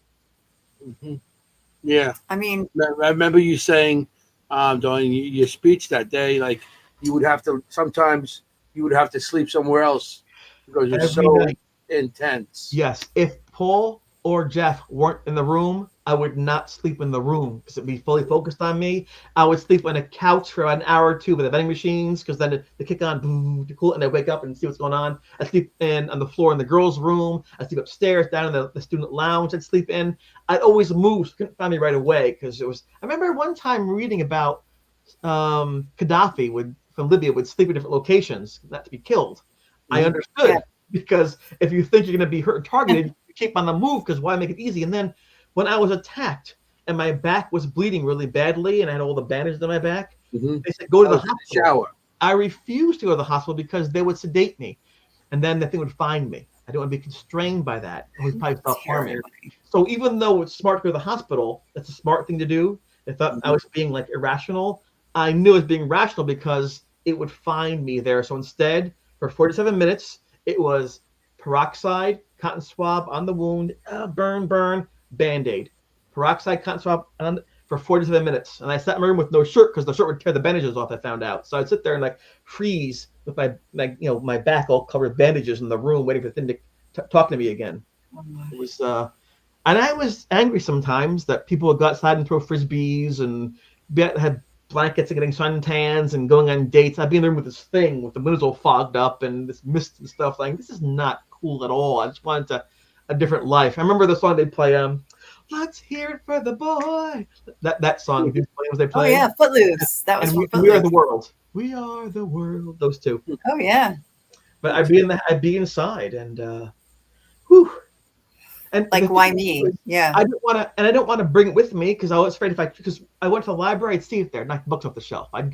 It would sometimes follow me. I was afraid that if it followed me, people got hurt because it did again hurt people later on after the blessing. They get angry that they couldn't see me and started to attack people, and that's when things really are ramped up. And I didn't like that at all. And I thought back then it was evil. I thought it was trying to oppress, possess, trying to dominate and control. But looking back, I think it was desperate for attention, for help, for recognition. Because, even if your family cat or dog, if they get hurt or scared enough, they might snap at you or scratch you because they're hurt or they're afraid. I think people can do the same thing. If a person's hurt badly, they'll say some nasty things. If they're hurt badly, they do some nasty things because that's what they do to get out of that zone. And so I think looking back all these years, it wasn't evil. I think it was trying to communicate. And I think that it was just so desperate because it might have been a long time since someone had seen it like myself. And it could have been a long time after that. So when the priest at my request blessed the room and sent it out, that helped me. But I think it really put that thing in a spiral. And then things that really sort of toward the end of the haunting, I broke the blessing, invited it back in the room to talk to it and try to finalize that and end that whole situation for it. But that was certainly scary. Right. I'm going to show the movie again. I'm going to show this is the movie. Everybody, get this movie, and you'll see what he's talking about. It's an awesome movie. You can get that. Yeah, you can get that at CITA Ventures, one word, CITA Ventures, VENTURES.com, or PTWMthefilm.com, or maracatria.com. There are a bunch of places you can get that. Right now, that is the seminal piece, the primal piece. It is without bells and whistles, without like $9 million of CGI, just the real feel of what a haunting is. And I think it rings more true than most of the shows do that are bigger shows because they have to make things for advertisers and things like that and all the things for the studios. I'm hoping and I believe, since the rough cut, the one in the full will be like PTWM and be very real and very authentic. Right. When I find it, Mara now, she sings with modern English. Yes, Mar is very talented. I can't believe. I was like, I met her. She created a video mod for the Oblivion PC game. In that mod that she created, all the figures, I was a voice actor, so I met her in that capacity. Then, when I started to talk about to people what happened with the ghost, she volunteered to create this film, to direct it. Bill Edwards produced it, and we had a bunch of friends like Michael Lewis and Alan Lewis' brother work on that film. And that's where we started to get wheels. I went on little radio shows here and there now and then. And then I spoke at colleges like SUNY Orange, the CO, and Penn State. Then that's when people said, who's this? That's how I got on Sci-Fi. And that lifted me up to like a national level, like, oh, he's on Sci-Fi. But this next thing will be 15 times that. So like I said, I'm very, very nervous. Hope I handle the pressure properly. But like you said, all these things prepare you for it. Like it's a journey. Helps. And yeah, for sure. Oh, I believe that. You're where you are now and looking back, where you are now for a reason, and you're looking back now. I hope what you say is Yeah. correct. I want to believe you, and I invest in your statement. I believe you. I Yeah. believe in you. Thank you. I believe in you. Yes, No, you'll because do fine because you always end up yeah. on your feet, and you always when you go into anything with your positive attitude like you always do, you'll be fine. You'll And be fine. your I know it's survivor nerve wracking attitude. what to do. But Like I you thank know, you. you overuse that word survivor, but it's just more like you do what you got to do. Hmm. Yes. When you if 10 people know who you are, 5 Yep. people like you, 2 don't care, and 3 don't Hmm. like you. That's kind of how it is. You deal with that's how it is, right? But if all of Yeah. a sudden 10 million people see you, this is going to happen around the world, right? So Sure. a lot of people say, "This is so great. Oh, I went to school with him. Oh, I met him at the diner." Some people say, Hmm. "I don't give a damn. It's ghost stuff." And others will say, "You know what? That's a garbage. He's a snake oil Yeah. salesman. He's going to hell, talking to demons." So Hmm. that's the thing. So everything is Yeah. amplified. And even though I'm prepared to move forward as I've done in the past, this is like the major leagues now. And like they tell you how No, to that's a stand, good like you point. put your thumb to your forefingers to your shoulders back, talking with them. They're actually training you how to stand and talk, what to say, because it's a whole different ball game. And they said, here's a psychiatrist to call. You're going to hear some bad things about you, along with the good. People are going to attack you. People might Yeah. try to find you at your home and try to beat you up or fall in love with you or abduct you. So they're preparing me. I have this TV psychologist now to work with because it's going to be a whole new ball game and it's going to be in 39 languages. So people in China will see it, in Brazil and Czechoslovakia, if it's still there. I don't think it is, but all over the world, And so, like I said, I'm It's embracing true. it because it's a true experience. People can learn from that, and we survived it. I'm very proud of that, and I think it's wonderful. But I am very daunted and very worried that I don't have the Sure. energy or the ability to handle this, but I'm going to do my very best. You know that. And I'm going to be asking for prayers and support, not because I'm better or worse, but because I'm going to need them. So I hope you. Yeah, no, and we all do. We all do. And we should all do that You're for each gonna get other, it. really, frankly. Definitely get it. And like that, I didn't think about that. Like you can be praised in 39 languages and taken down in 39 languages. Yeah. And here's a perfect example, if I can say. I don't mean to jump on your words there.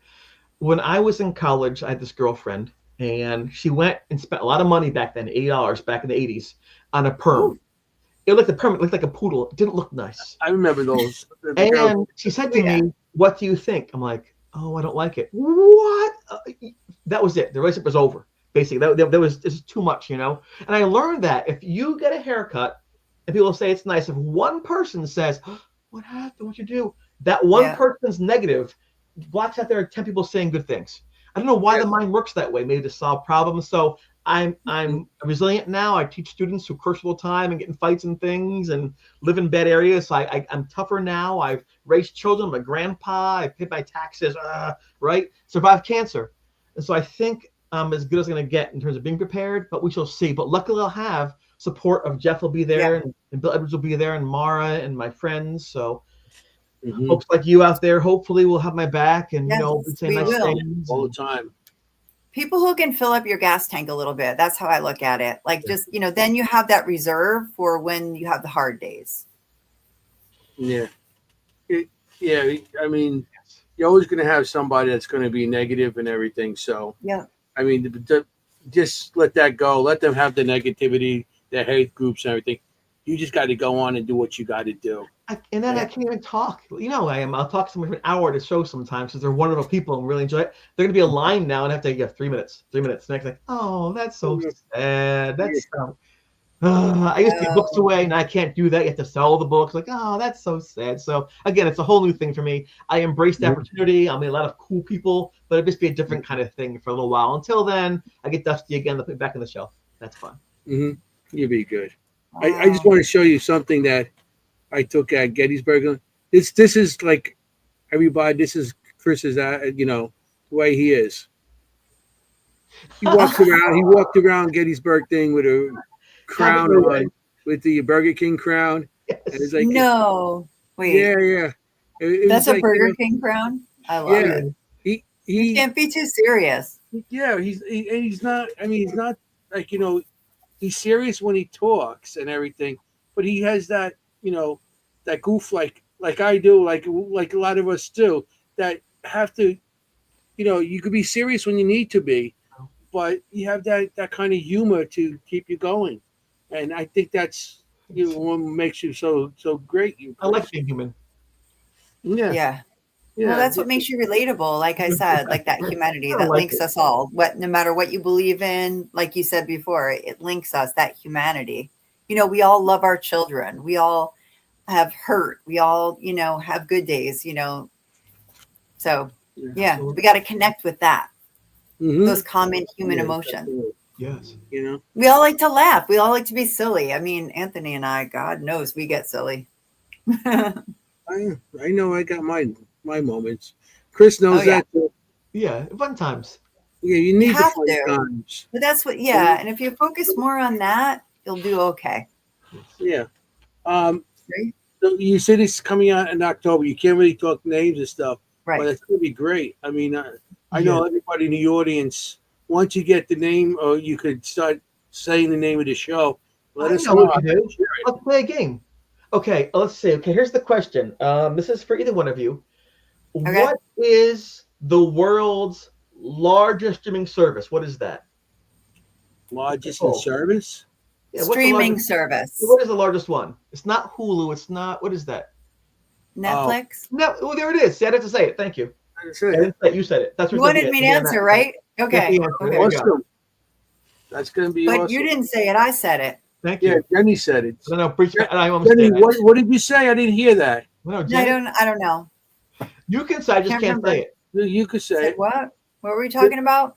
I thought you said Cannoli? Oh. Netflix. Yeah. But yeah, That's better it's than going to be Netflix. awesome. It's going to be Thank you. awesome once it It gets rhymes on. with red sticks. True. Yeah, red sticks. I think you'll like it. They put We're it gonna before love a it. bunch of test audiences. They tested it. To groups of people, and they rearranged it. Initially, it started with me talking to the audience. Now it's all changed around because tested it. And what happens now is you won't see me to the end of the first episode. They'll Oh. reference me and talk about me and go over the things that have happened, and then you'll think that's not real. But there I am, like, oh my gosh, that's the guy right there. And then episode 2 at the end, there's the priest. He's still alive. He's right. So it's like these big booms at the end of each episode. Like, wow, they keep building. You won't even hear the word ghost or spirit in the first hour or so. It's not necessarily about ghosts right away. It's about friendships and relationships, how people grow and how they survive trauma. So it's not only for people who like paranormal. It's well beyond that. It's almost like what's that movie with the train tracks, the body? Stand By Me. It's almost like Stand By Me, yeah. that movie. Dun, dun, dun. Oh, okay. Yeah. Really amazing. So I think people will enjoy it, whether like ghosts or not. I think it's very compelling, and they have articles in the newspapers, and it's amazing. All the photographs from the day, and when you see who's on there, some of the people you'll be like, "That's amazing." And my dear old dad is on there. He's 80 years old, so Oh, I love that. It's See, I love awesome. that. It sounds like Did it's you going to be different than most of the shows and everything that out there, And it's right now the shows are every show has the same thing with investigating and all this stuff. What you're doing is more like a documentary. Yeah, it's historic. It's not a search. It's not It's in search a story. of. Many ghost things are in search of, right? We don't have to do what Yep. we found, and now we're gonna share what we found, and the viewer determines. They decide what they think of this, and every show has a script. Even the live ones, they're all scripted because they have sponsors. They have to make sure it goes well.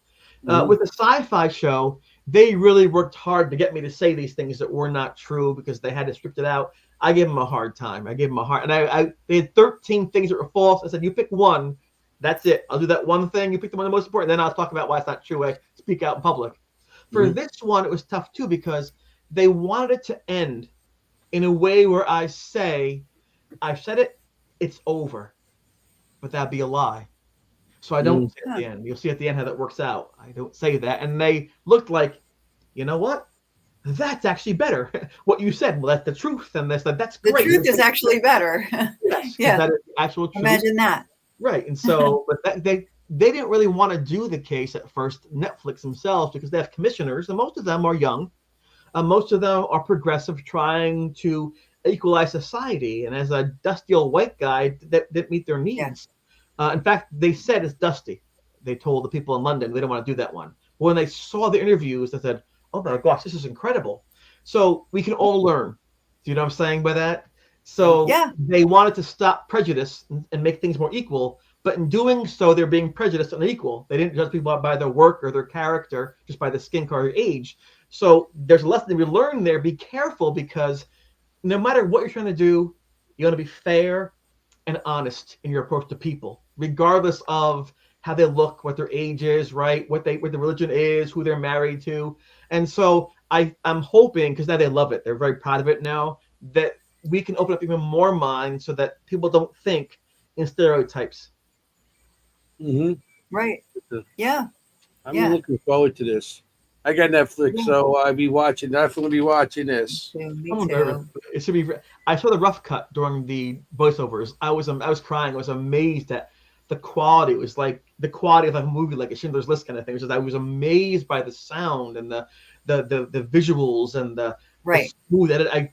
Oh my gosh. I'm like I said, I won't like my parts in it, but I'll love the experience, and I'll love the fact that I'm part of something, and I can tell my granddaughter someday, maybe my great grandkids, hey, this is Pop Lop, and this is what I went through, and I love you forever, and this may be who I was, and you're gonna go through hard times in your life too, but that's to make who you are too. Just don't give up, and you keep believing in things. Right. It's like your legacy. You didn't go into it on purpose, but it's like a legacy that now that you get older, you think about those things, right? Sometimes children teach you, your own kids teach you things in life, and sometimes the person that bothers you improves you. The best coach I had is the coach that worked me the hardest. I'm like, no, not more. Of course. Ridiculous. You're a slave driver. My best running was done under that coach. Whereas the coach was like, don't worry, guys, take off today. This is a great guy. But I didn't improve. And so sometimes the directors are the hardest to work with. The producers are hardest to work with. They're there for a reason to do that, to really pressure. And then there was a time after the first day of filming, I said, no, I don't like where this is going. What's the problem? I'm the problem. Let's we took a break for 3 hours, and we reset, and that was great. It was great. They needed me because they brought us up to the film and spent all this money on it. They couldn't lose me now, right? They spent years on it. And I needed them to make me look like it's legit, not some Conjuring movie that's fake and exaggerated with all this steam and fire thing. So it was mutual need independency, and it worked out pretty well. And a funny story for you, I had a friend, his name is Kerry, who was living here for a while in my basement. He bought a house, to buy a new house. He was here in between. And while he was living here, renting from here, Mark Lewis, who's this world-renowned producer, he stopped by to say hello to me at my house. And he has a lactose thing like my friend Kerry has, and he drank my friend's rice milk, right, in the cup. So when my friend got back, he goes, wait, Mark Lewis drank my rice milk? The guy from TV who made Vatican Girl I just watched, he made this I just watched, he drank my rice milk? It's funny how those things work that way, you know? So that milk is still sitting on the shelf in his house. I don't know if we do with it. He probably market it, but not that's funny. Or whatever. But he drank my rice milk. But that's a great story. Most people don't play the World Series. Most people don't get to be president. Most people don't get to on Netflix. And so my friend, more than me, because I'm involved in it, he saw, Chris, this is amazing. You're gonna be on this. They're gonna know your name around the globe. You're gonna be Wikipedia soon, you know. So he got it, because I was still involved in. How do I present myself, or what do I say? How do I make sure my message is going to be good and keep my head here too? Because I've seen many people get the fame bug and lose it, and just lose it, and all of a sudden they just know everything, and they spend their money so fast, and they drop their family behind and get new families and new. It's just sad, and everything is temporary. Everything is temporary. So. I've seen that, and I'm glad it doesn't happen. If I was 20 years old on TV, I'd have been out having those parties back then. They would have used me, abused me, directed me. You know what I mean? But those boys, there's his soul. That's not all. Who knows what happened to me, back then, So I'm glad that I now at least can say what I want to do and how I want to do it. So. Yeah. Yeah, you could do that. You get things you go where they tell you to go, right? Like you were saying, you're a person who just says, oh, they say do this. You're like, okay, great. But you still stand up for the important things, the little important things to you.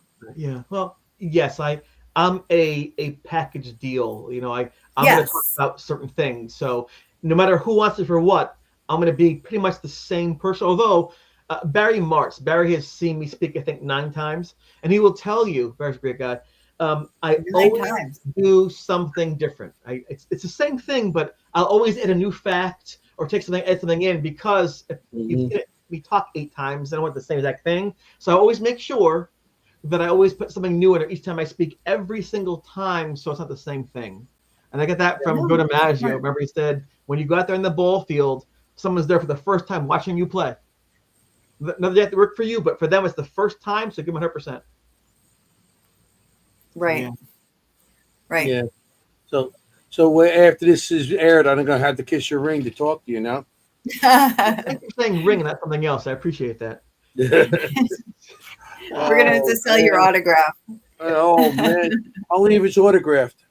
That picture of you with the Burger King crown is going to be worth a fortune. Yeah, I got a million pictures of him.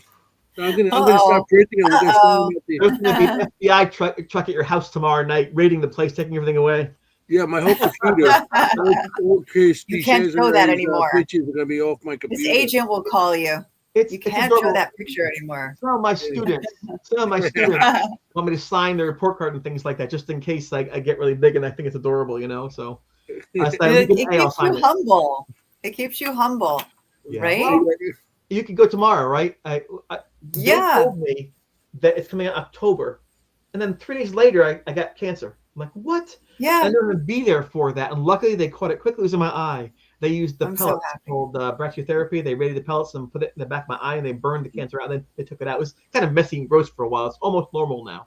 I have to have 2 more surgeries just to fix some of the eye itself, but the cancer's out. And so how lucky am that? How lucky am I to be cancer-free after a month? Most people aren't that lucky. So again, very blessed. But there were people, hundreds of folks, who were praying for me, honestly, reaching out to me and sending positive energy to me. How can I go wrong? I mean, they healed me. I mean, the doctors helped put the device in, but the people telling me their love and the support made my body accept that treatment. Sure. Better, and I am so grateful.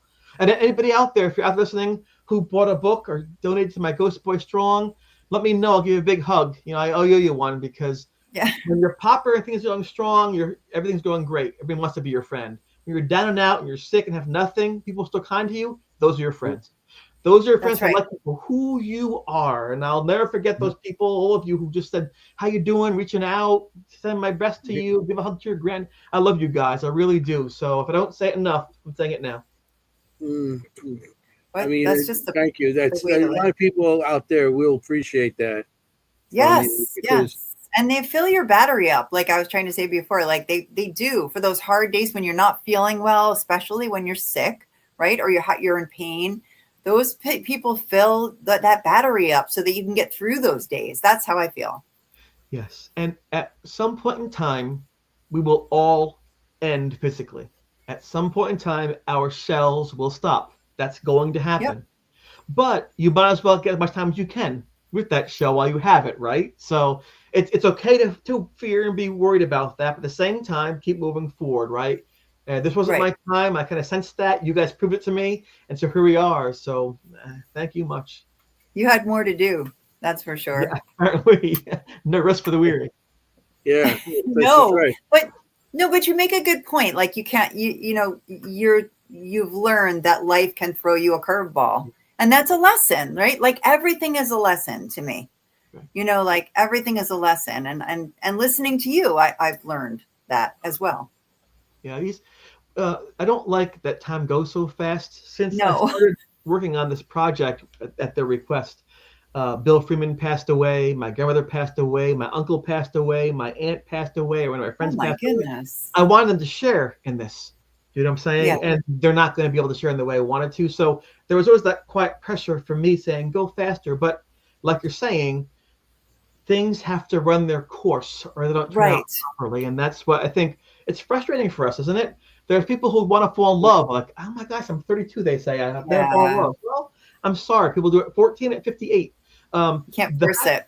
I ever saw got married at, I think they're 37 years old. They got married this late. They're the happiest couple. So that's a nice thing. So when the time is right, you embrace it and then you work to keep it. And how that works. I remember as a kid, it's different now. But when Reagan was president, Reagan was 69. I was like, what? That's outrageous. Now they're all in the 80s, right? Right. Right. But that seems so old back then in 1980. In the 60s, like so old.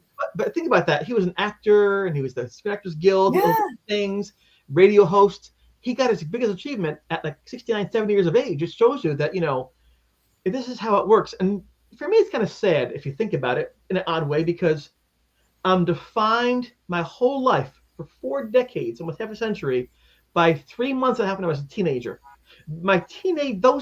I had no knowing that those 3 months were the most impactful, important, in quotes, days of my life. And I remember when I was a kid, Bobby Mercer was the best Yankee ball player. And he loved Mickey Mantle. Mickey Mantle was his idol. And Bobby Mercer played 17 years, a 5-time All-Star, Gold Glove outfielder, great ball player, Mercer. And they asked him, what's his career highlight? He said, the highlight of my career was being 18, walking in the locker room and seeing Mickey Mantle in the same room as me. And they said, that's amazing. I said, but think about the same thing. That was it. I mean, that was the high point. It went down from there, but I still appreciate that. So some people peak in high school. Some people peak at 30, some at 80. You don't know. Just be ready for your peak and embrace it, whatever it is, and just share it, and so. I love that. Here's my moment. I love that. You don't know. Yeah. Could be ahead of you. I hope so. And not to put a ceiling on it like Ronald Reagan, right? Like, I mean, he probably thought, I'm a famous actor, right? Like, this is it. Governor, that's pretty cool, right? And then, pretty cool. I have like a beautiful wife, famous actor, and then, you never know. Oh, by the way, I voted for Reagan the first term and second. Did you? So, I was old enough to vote back then. That was my first vote too. I did absentee ballot because I was at college. I do absentee ballot back then. Okay. Yeah, my first vote. Okay. Remember, I watched the Mondale-Reagan debate, the second one, at a little place on college, and it was paid for by women from Mondale students. And we were sitting there, and that's where Reagan said, "I won't use political purposes my opponent's youth experience against him." And then the whole place went, it was over. I went back to my roommate, Paul. Reagan won, it's done. He goes, what? Mike, it's done. Yeah. That was it. And I think he got 49 states. He missed Mondale State by 1 point. That would have been like insane. So now it's almost a sweep. We don't have that now. Now we have a 50-50 across the board. And it's two poles pulling away. I teach history and government class at high school. So it's been tough the last 8-10 years because we are very polarized as a society. Very few people compromise or work at the middle. They don't want them there. You can't have a environmentally friendly Republican or a pro-life Democrat. Doesn't work anyway. It's check the boxes. It's just there's no labels. It used to be that your senator, congressperson represented your needs. Now on both sides, it's what the party wants, and you have to check the box. That's what you get. So I hope that changes someday. I hope that will change because they don't work together no more. Yeah, life. It's like this is what. It's unfortunate. Stuck in the middle of what's going on. Once you're born, once you come out of mom, life is unfair, and that's the way it is. But the one time you have the same power as a general, as Bill Gates, as a movie star, when you vote, it's still one person, one vote. It's the one time in this country as a citizen you have the same power in that moment to pick your leaders and to pick people who represent you in Congress. I tell my students, however you vote, vote. Speak your voice, because that's the one time when you're born out of your mom, you actually have the same power. After that, it's very equal sometimes in life. Mm-hmm. Yeah. Yeah, I never thought about that. You have that equality at that moment. You should feel like you have that equality in general, but at that moment, A disabled mother of 2, single mom, right, in pain, has the same power as the head CEO of a major corporation or a college. Same power in that moment. So I tell people, embrace it. It's a gift that we have been given, Mm-hmm. Yeah, sure. Yes. Oh, for sure. Absolutely. Absolutely. I mean, do you feel like, I have Raul in the audience, and he was talking about meeting you and you spending so much time with him. He's very kind, by the way. Yes, it was a really kind comment that I did post up there, but I wanted to touch on a little bit because, you were talking about, I peaked in college, and all this kind of thing. But I feel like that might seem important, but those moments are more important, where you're connecting with another person like that, Yes, I think societally with society, in other words, for me, important could be my first ice cream cone. This is so good. Or my first kiss, or for me, But for society, Exactly. what's important isn't that at all. No one cares if I had Right. Hasef Azul when I was 9, you know. But Mm. they do care how we talk when we interact. And I know this sounds silly. Maybe it sounds like I'm soft or daft, but I love people. And I get upset when people hate themselves, and I get upset when people struggle. It bothers me. I like to help, and I get frustrated when I can't help. But that's just the way life is. So if someone comes to me and shares and comments and engages me, I will always engage back as long as they're polite and kind, because that's all I ask for. You know, it's Mm. good to love, it's good to consider, but respect is so important, to respect somebody. Yes. You know, where they Respect. are, what they are, who they are. Because I think love can fade, but respect can usually endure if it's mutual on both ways. You know, and so love can Completely be agree. aggressive and powerful, but also be very hurtful when it's torn apart. But respect, it's a nice stable way to do things, consistency, and so. And I appreciate that. Sometimes I'm tired at a show, and I'll get a little tired. I'll leave a little early. It happens sometimes. Or I'll leave my table and just have to take a break and get some air. Just me, because I don't want to short somebody and not give them 100% when I speak with them. And sometimes the conversations after I present are harder for me because they're actually more involved. They say, "Well, when this happened, why'd you say that?" I'm like, "Why did I say that back then?" Or they'll say, "In my house, there's this clock, and I have to listen because they came to see me and listen to me and talk. So I owe them 100% attention because this is their chance to talk with me, and Yeah. I don't blow it and say, whoa, I can't. I want to return the same respect and value they give to me, and because I think that's nice, you know. And Yeah. so while I'm able to have respect in their eyes, or they appreciate me or want to seek me out and say hello, I'll always be there, you know. So thank you, Raul. I appreciate that. You're a good man. Yeah, I really thought that was a really I mean, uplifting every comment. time you sold your books and everything, you always took anybody that bought your book and you signed, you took time just to sit there and talk to them and listen to them. I seen that every time, and it was like awesome. It's like you just you just took the time out to listen to them, and that's why everybody likes you or Thanks. loves you because, and that's why now if people coming to you like prayers and everything, it's because you took the time out in the past just to give him that moment in time to listen to. Thanks. You Yeah. know, that's Yeah. why I think I, I make a mistake sometimes. I always want to personalize my signature. So when I'm talking to someone, I'm listening. I want to put in the book something we talked about or relate it to my experience. So on occasion, I'll zone out. Just I don't mean to, like because I want to make a special gift for them to bring home. Oh, he remember what I said. He really got me. So I sometimes Mhm. miss names, and so I learned a trick. I'm gonna teach it to you. Here's the trick I learned. Okay. Oh, So I don't know their name. I'll say, "I'm sorry. I forget your name. Fred. No, Fred. Fred what? Fred Smith. Fred Smith. That's it. Thank you." So I get both of them. I forgot Mhm. Fred, but I'll say, "Oh, I know Fred. Fred Smith?" This way I say it. I always know it that way forever. And I I feel like, love it. you know what I'm saying? That's my trick I learned. A little Yeah. name trick. Yeah. For those of us who forget names, I don't know who I'm talking about. No, I'm just kidding. It's okay if you see people on there every day, but for a while there, I was doing like every weekend. I was going to different places around the country. It was just too much. And if someone saw me 8 months ago, I'm Oh, like, yeah. I'm so sorry. I try. I'm usually pretty good, but I just can't do it. Plus, I'm a school teacher. I have all the kids coming in and out different classes, so Mhm. I got limited CPU space, limited RAM in there. I can only do so much with it. But That's a Mary, lot. That's a lot for anybody. I mean, Oblivion is just a being a mod. school teacher is Yeah, a lot. it's still tough. Mary Beth, it's an Oblivion mod for the PC. It's called NRK Ego. You can download that on the Nexus site. It's still out there. I was the prophet, and I was the one who tried to explain that the arcade that got a life and death had died, actually. And the priests were trying to hide the fact that their god had died. And how do you deal with that? Do you tell the truth, lose their faith? Or do you lie and have to keep their faith, and which is more important? So that was my role in that. So right now I'm playing Elder Scrolls Online.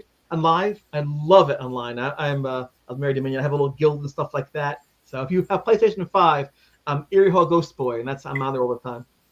PlayStation 5. I love it.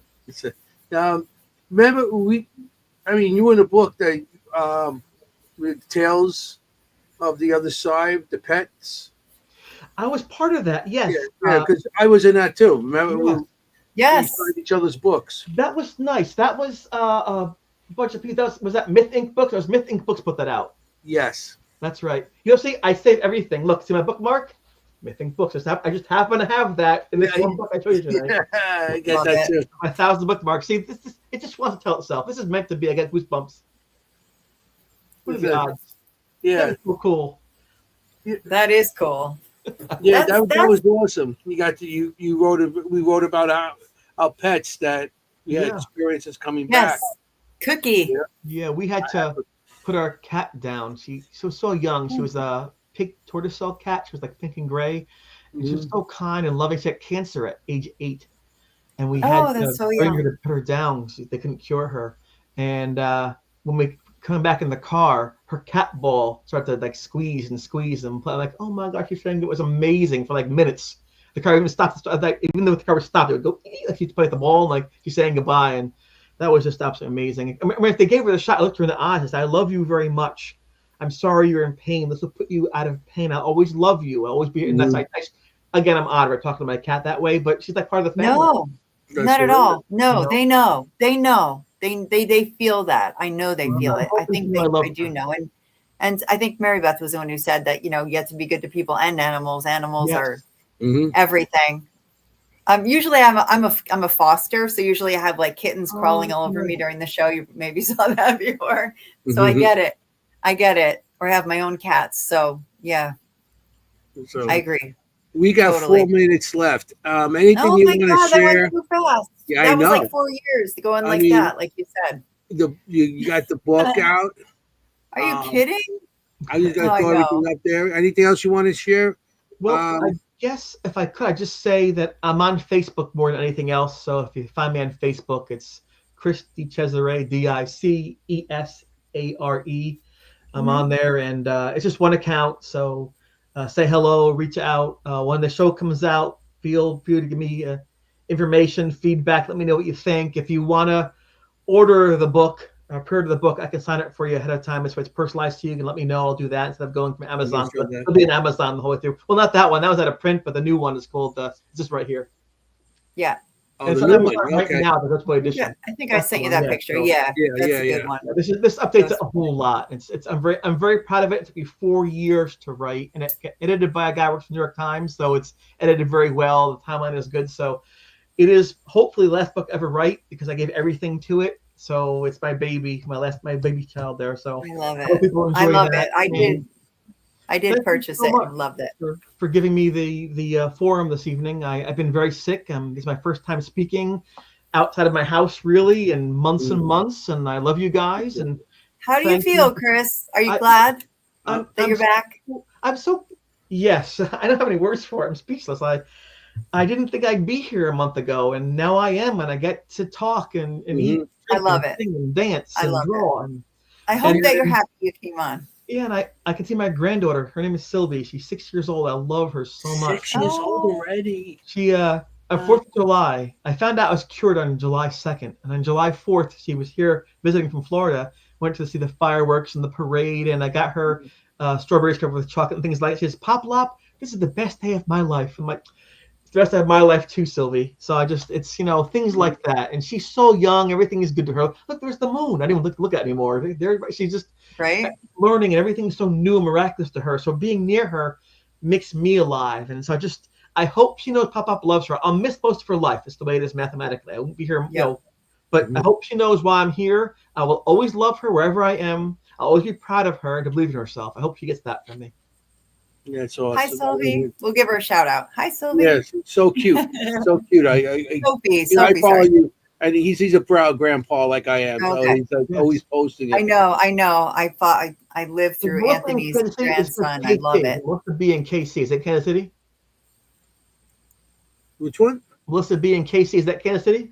Is that Melissa. She's in Kansas City. That's my favorite place. I've been there 3 times. I love it too. The Royals games. I love that. I love KC. You want to hear something cool, Chris? She lives in the same town as my brother, just randomly. Way. I one day I was like, yeah, my brother lives in Lenexa. She's like, so do I. They live like right next to each other. Craziness. That is awesome. Right? That's life. It's connections. And you brought that to life tonight for us. And thank you so much. I want to really thank you, Chris, for being on. We only got like a minute left. So I want to thank you, Chris, for coming Thank on. you, I'm Chris. glad. I'm glad everything's worked out and everything. Yeah. When you sent You me look the so good. when you sent me the thing when this first happened, I was like, oh, it's like I prayed for you and everything, and then I'm like, I was hoping you still come on, if you. Yes. And I'm so happy that you made it on. I mean, everybody loves you, so and everybody prays for you. I don't know why, but I'm very thankful. I'm very thankful for that. Yeah, Right? you're such a great guy. Everybody loves you because you're such a great guy. That's it. Thank you. You deserve it You do. and more. You really And good do. luck.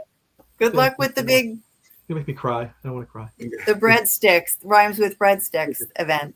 Yeah. Thank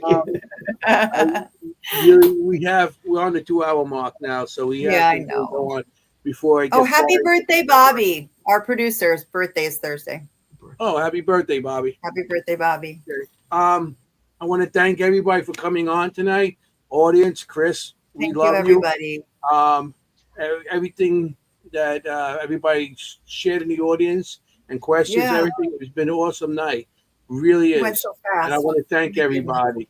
So I just want to let everybody know you got to be safe out there on investigations because you want to look for ghosts. You don't want to be a ghost. I just want to say, hey, forget about it. Ciao, familia. Good night, everybody. Good night. Good night. Hey, how you doing?